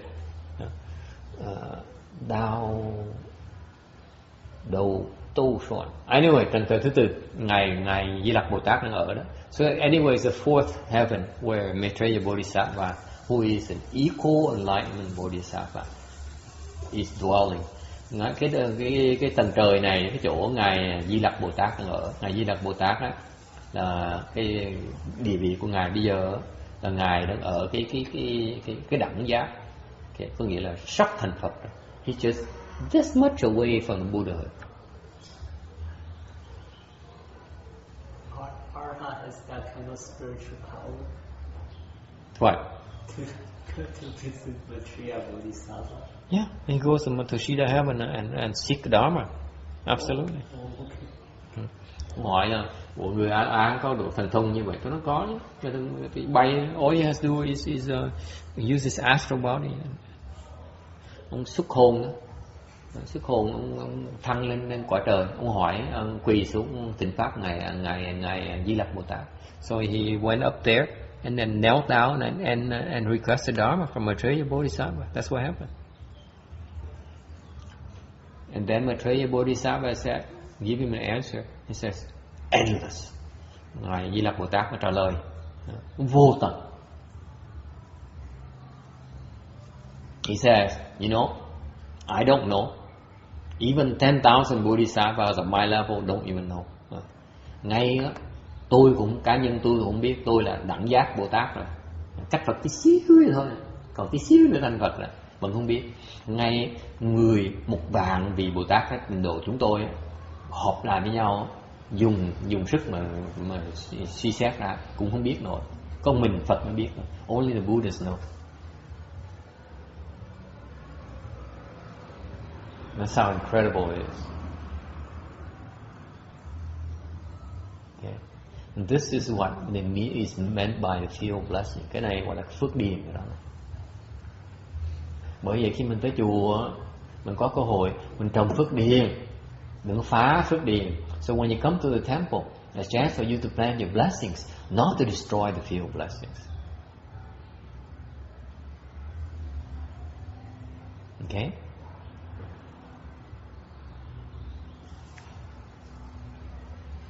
Questions? Ai thắc mắc gì không? Yes. Yes. So how come Arhat gets stuck if they can go places request Dharma? Rồi, tại sao thầy nói là người A-la-hán bị kẹt mà ông có thể có thần thông đi chỗ khác để hỏi pháp? I don't know. Sao tôi biết được? I'm no Arhat. How would I know? Okay. That's a quick answer. Đó trả lời gấp. Okay.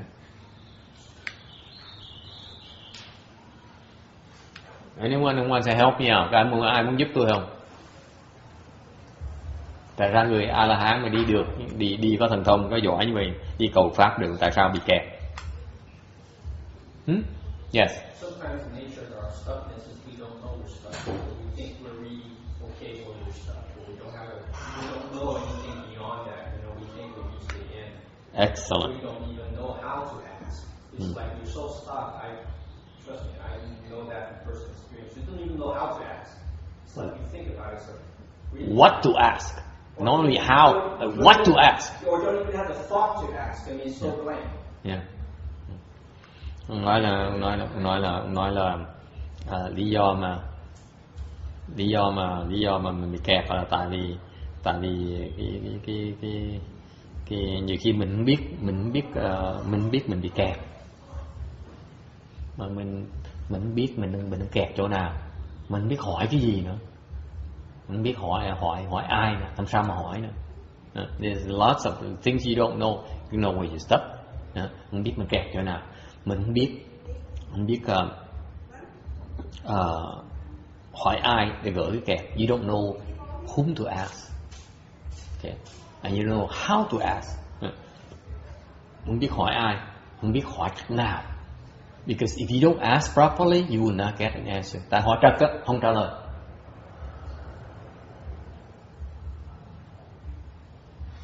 Không phải dễ đâu. It's not that easy. You don't say, oh, that's Maitreya Bodhisattva. Come over and let's go ask me. Hey, Maitreya Bodhisattva, I have a question for you. Đừng nghĩ là mình nói giới thiệu là ngài Di Lặc Bồ Tát ở đằng kia kìa. Ôi chạy tới vỗ tay ngài Di Lặc Bồ Tát, này Di Lặc, tôi hỏi, tôi có cái nào vấn đề thắc mắc tôi muốn hỏi ông nha. Đếp mà rốt mới trả lời. Okay. That's what is the how. Cái đó là cái cách hỏi nó quan trọng đó. Okay. All right. Does it answer your question?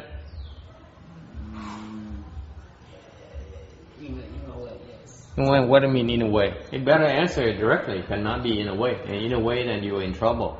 And you don't know what the answer is.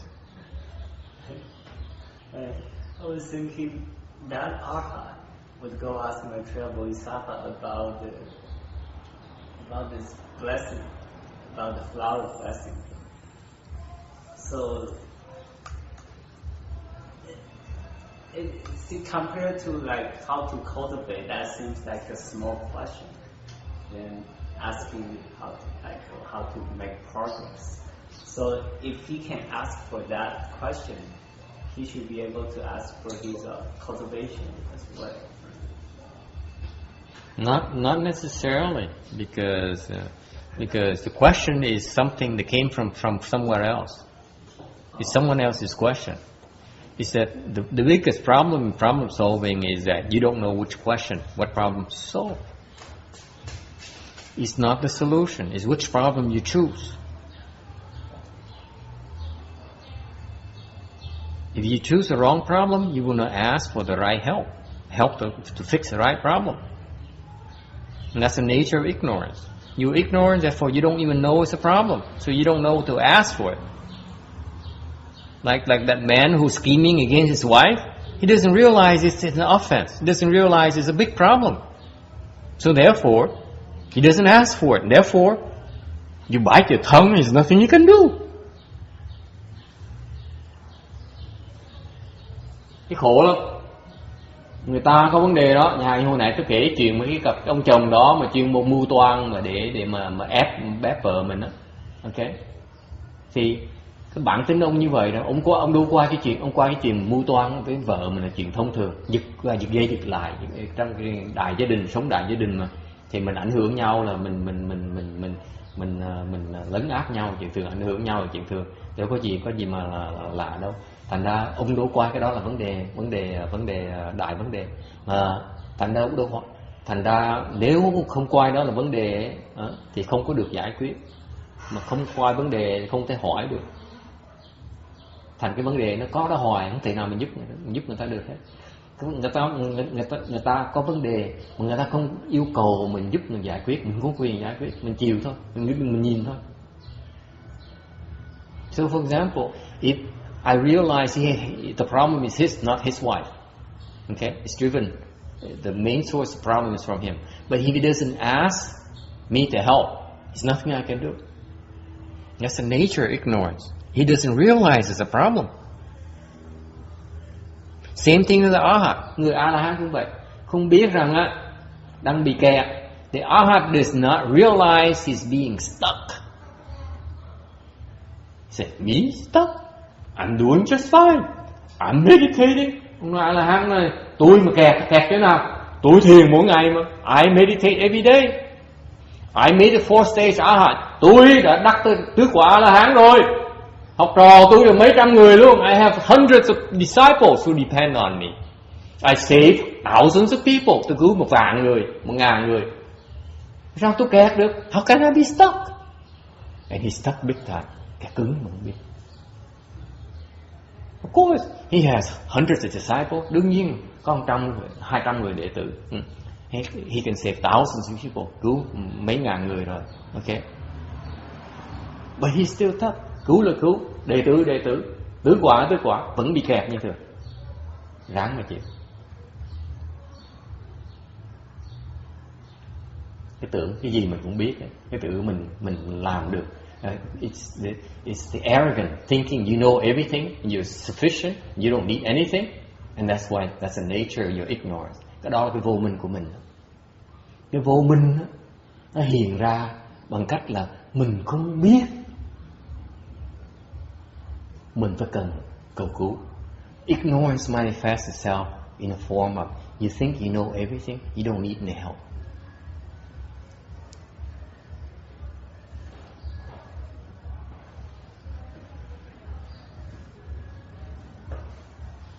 Big problem. Đại vấn đề. Tưởng mình đủ rồi. You think you're sufficient. No need to change. That's a form of ignorance. Đủ rồi, không cần đổi. Đó là một cái hiện tướng của cái vô minh của mình đó. Don't listen anymore. Không nghe nữa. Nghe mà cái tai nó u. You listen and doesn't register. I see too many, too often. Tôi gặp những người đó nhiều vậy sao? I used to be one of them. Hồi trước tôi như vậy đó. Gì tôi không biết hết đó. There's nothing I can't figure out. Không có gì mình có thể giải quyết được hết. Không có gì nên bỏ thì giờ, bỏ cái trí mình, bỏ cái sức của mình. Không có gì mà không giải quyết được. Right? Anyone believe in that? Be honest. All of you are like that. All of you are of the belief that there's nothing you cannot solve with adequate time and efforts. Okay?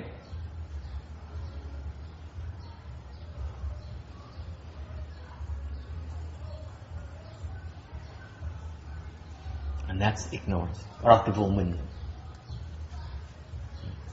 And the worst part is that you're so stupid that the arhats and bodhisattvas look at you and say, you're too stupid. It's not worth explaining to you. Cái tai hại của vô minh là như vậy này.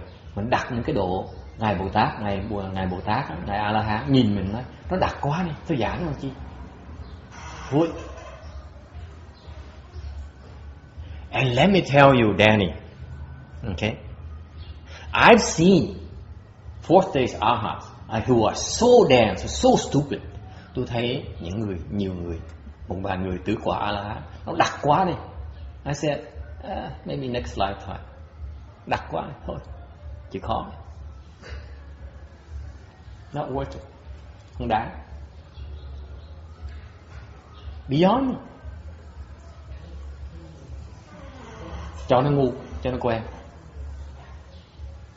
Nó đặt quá đi, không cách gì nói nó nghe hết. So stupid. Whatever you say, they don't believe you. I have hundreds of disciples. Người ta đệ tử theo tôi là mấy trăm người. They offer me tons of money to build any kind of temple I want. Cần gì đệ tử nó cúng cho tôi. Okay. I save thousands of people. Cứu biết bao nhiêu ngàn người. Okay. Nonetheless, it's pretty dead. Hơi đặc một tí. I remember years ago, mấy năm trước ấy, tôi mới bắt đầu dạy. I started teaching. There is a Vietnamese lady, có một cái bà cư sĩ đó, quen lớn. She's rub elbows with the rich and powerful. Okay, and she's not wealthy herself. Cái bà này không có giàu, nhưng điều cái người mà tin bà rất là giàu. But the lady who trusts her is very, very wealthy, worth over $100 million. This is several years ago. Cách đây mấy năm rồi. Cái bà thân chủ bà này giàu dễ sợ. Trị giá bà này hơn cả 100 triệu. Okay, tin bà này. So she's very powerful in that sense. Okay, she is very well connected.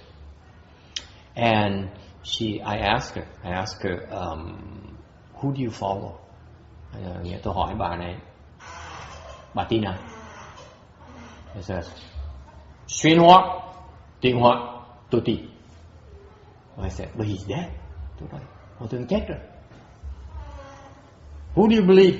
Who's alive? Nói, bà tin ai mà còn sống?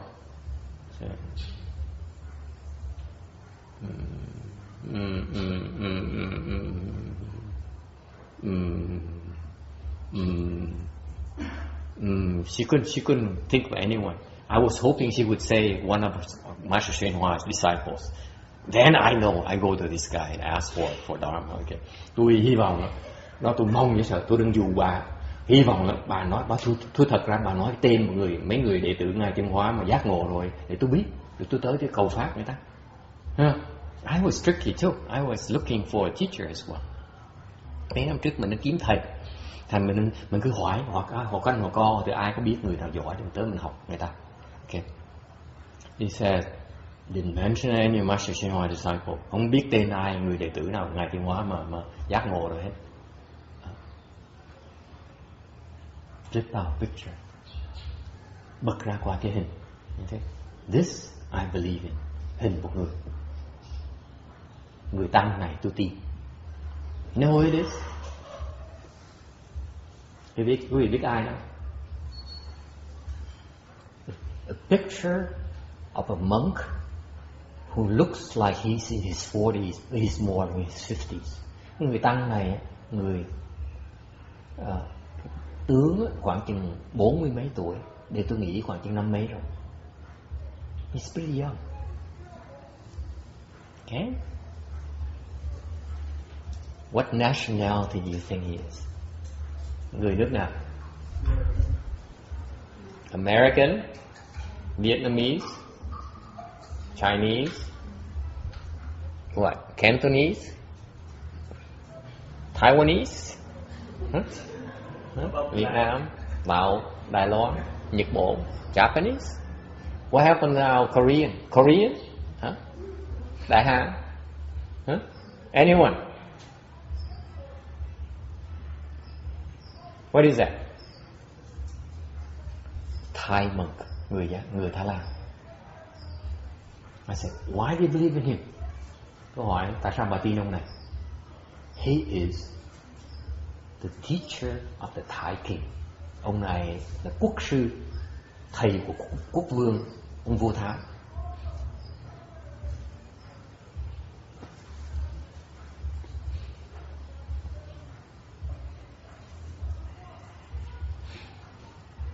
I said, wow. I said, tôi nể đấy rồi. Tôi nói, cái ông, bà quen lớn quá. Tôi quen thầy của vua luôn mà. You know the teacher of a Thai king, of a king's teacher. I said, of course. Đương nhiên, tôi biết ông này. He gave me his picture. Ông cho tôi cái hình này, mà hình này của ông cho tôi á. I was so impressed. I was drooling. I was like, oh my God, am I wasting my time being a monk? This woman, she has to kiss up to a rich woman and she gets to know all these important people. Cái đó mình tặc lưỡi, mình nói trật rồi, mình đi trật đường mình đi trật rồi. Người ta không cần tu hết, người ta chỉ quen mấy người lớn không, một cái là biết mấy người quan trọng là tới. Tại vì all you need to know is know these important people and they will save you. Right? Mình quen người lớn, mình hy vọng đó, không phải quý vị biết như vậy, mình quen để mà sau này mình lúc cần họ tới họ cứu mình thôi, vì mà lo nữa, đúng không? I said, well, I'm going down the wrong path. Mình đi trật đường rồi. So I said, I tested it. Tụi mình tò mò bên ngoài vậy. Thiệt sự quen là xạo với tôi. Tại vì mấy người Việt Nam hơi bao hòa chết choàng tí. Okay. So I tested her. I put her to the test. I tested her. I said, because Vietnamese are known to exaggerate a little bit, stretch the truth a little bit. I said, you really know this guy? The king's teacher? So of course I do. Can we go see him? Tôi nói mình đi tới gặp ông được không? Of course. He's coming to Los Angeles the following week. Bà nói, quả quyết bà nói, ông này tuần sau ông sẽ tới Los Angeles. Okay? He's coming, and then can we make an appointment? Can I go and bow to him? Tôi mới tới, tôi mới hỏi bà nói gì như vậy. Nếu tuần sau ông tới thì bà giới thiệu cho tôi tới để tôi lại ông, đảnh lễ ông được không? So of course. Nó đương nhiên. Quan lớn như vậy. That's how impressive this lady is. I said, okay, in that case, would you mind if I bring two of my disciples to come so that the three of us can bow to him? Tôi mừng dễ sợ. Tôi nói như vậy mình dẫn hai đệ tử ruột của mình dẫn nó tới để nó lạy cái gì này. Gặp thánh nhân mà không lạy thì làm gì nữa? The bowing is the flower we talked about. Okay, equivalent of flower. Monks don't have flowers. Monks cannot go and pick up a flower and offer, so we bow. Người xuất gia, okay, người xuất gia không có quyền ngắt hoa, hái hoa. Thành người xuất gia cúng hoa một cách nào? Lạy là một cách cúng dường. Okay? So for us left-home people, to make an offering is go and bow. Okay. So I was hoping to be able to go to bow to this guy. I looked at the guy and said, okay, you're right. This Thai monk here is a very special individual.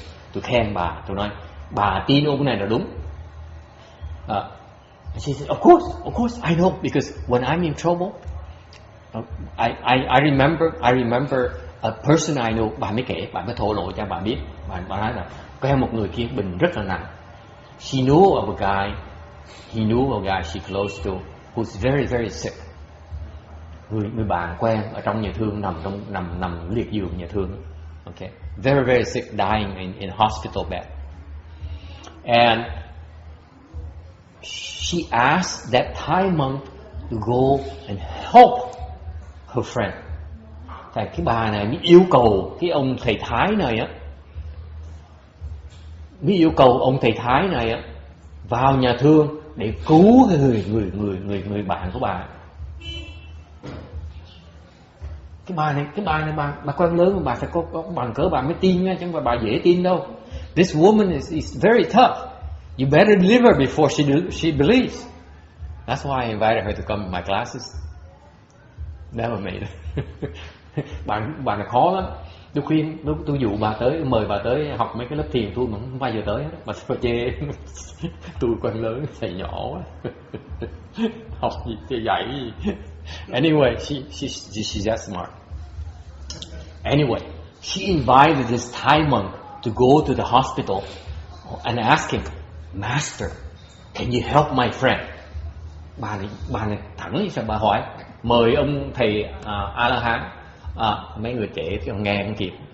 Và cái người bạn tôi có người Việt Nam đó quen lớn với người nghèo nhưng đều quen lớn sợ. Cái người thân chủ bà rất là giàu, cả 100 triệu bạc luôn, hơn 100 triệu. Thành ra bà quen lớn với sợ. Bà quen một cái người thầy A-la-hán, một người thầy người Thái Lan, mà thầy của vua Thái Lan.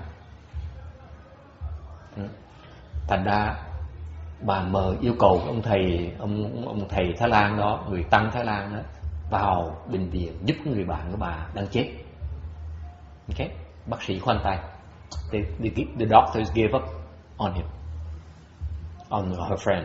So he asked the Thai monk to go to the hospital to take a look at her friend. Thỉnh cái người thầy đó nha, thầy của vua đó, vào nhà thương để nhìn qua người bạn mình, and ask him, can you help him? Hỏi là thầy có giúp ông này được không?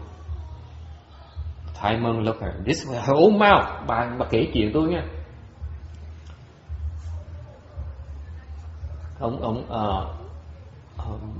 Ông thầy Thái này nhìn người bạn bà. So the Thai monk took a look at her, looked at her friend, and said, yes, I can. Tôi giúp được. And he said, give me 8 hours. Nói, tôi cần 8 tiếng đồng hồ.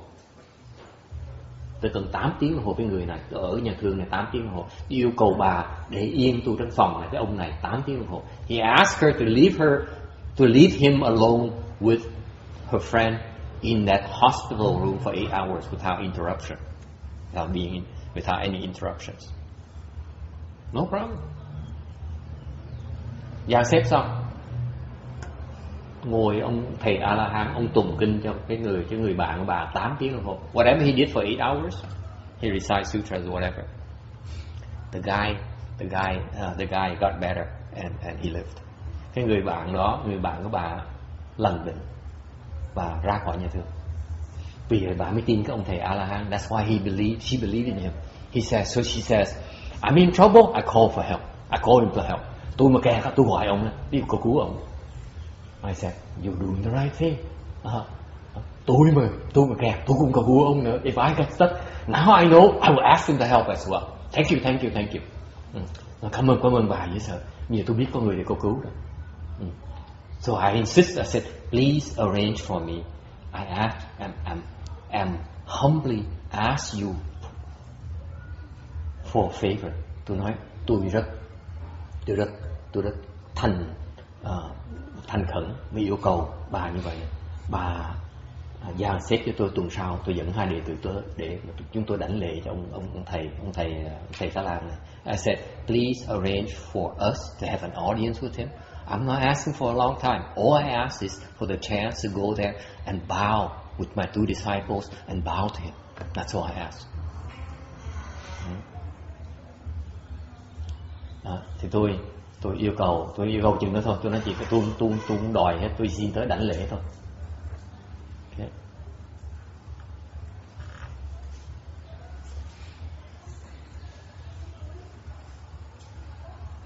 And I said, no problem. Bà nói được, phải vấn đề.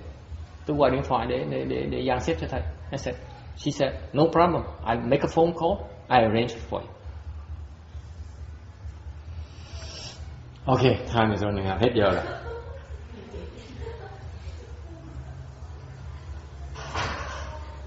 Guess what happened? Chuyện gì xảy ra? This is a teacher of a king. Đây là người quốc sư, người thầy của ông vua. His schedule is mapped out. Okay. Ông này rất là bận. Tuần này đến chỗ này, tuần sau tới chỗ này, tuần sau tới chỗ này. Cái chương trình ông á đã dàn xếp ra hết sắp sẵn rồi. Okay. Không có đổi. Was it the time that you say he refused to let you to bow to him or something? Following week, tuần sau, thứ hai tuần sau đó, Monday of the following week, she sent me email và gửi tôi cái email và nói là thầy Thái đổi chương trình rồi, lập tức về Thái Lan, lập tức không ở nước Mỹ nữa. She said the Thai monk changed his schedule completely. He went back to Thailand immediately. He's no longer staying in the U.S. And he's not coming back for a long time. Không trở lại nữa. I was thinking maybe he uses spiritual power to take a look and realize, not a good deal. I'm very cold now. I don't know. All I know is I missed a chance to bow to an arhat. Tôi không biết. Tôi chỉ biết là cái cơ hội mà lạy A-la-hán tứ quả tôi mừng nhớ sợ. Tôi tới tôi lạy cái đã. All I know is I see a 4th stage arhat, I bow to him first. I don't care. Okay. So my disciples and I never got a chance to bow to a 4th stage arhat. Bởi vì tôi với đệ tử tôi không có đủ phước để mà lạy tứ quả A-la-hán này. Okay, that's why I end my lecture today. Ngày hôm nay ngừng ở đây. Okay, so unhappy ending, buồn với sợ. To this day, ngày hôm nay tôi vẫn còn xích xoa. Cái cơ hội mà lạy đảnh lễ một người tứ quả A-la-hán quý vị, nó cái phước nó lớn không thể tưởng được. Let me tell you, the blessing we have from bowing to 4th stage arhat, it's incredible. Okay. Maybe not the same as bowing to a Buddha, but I tell you, it's just you'll be rich and rest for a long time. Tôi cảm đoan quý vị đảnh lễ được một người tứ quả A-la-hán, sau này mới giàu dễ sợ. That's why I still don't have any my dreams of these big temples and lots of disciples and lots of money never materialize. Bởi cái số lần đầu mình cứ mơ áo ước mình có cái chùa thiệt là lớn, có nhiều tiền, có nhiều đệ tử, có nổi tiếng. Không được. Even a 4th stage arhat can't bow to 4th stage arhat. Tứ quả mà lại không được, sao mà giàu mới có được? How can you?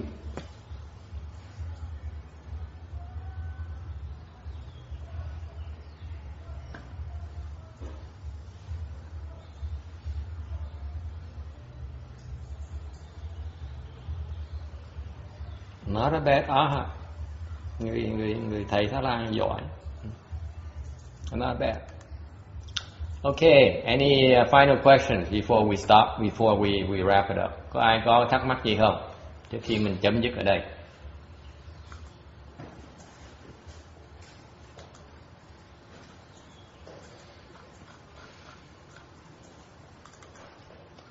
Okay, no questions?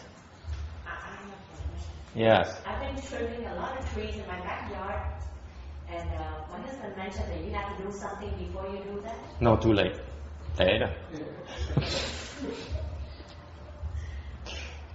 Ask before, not after. Hỏi trước nhưng hỏi sau là trễ rồi. I forgot. You can get a plaque probably. Yes. That's why you did the right thing by leaving, right? What? The monk did the right thing by leaving. Absolutely. Yeah, he wants to continue his cultivation.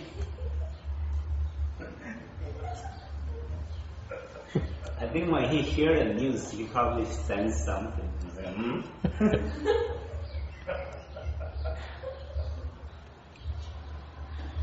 like, Self-defense.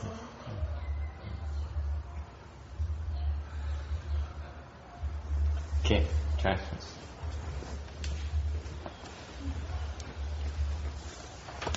That's why he stays a teacher of the kings. He knows when to engage, when not to engage. You can learn a lot from this guy.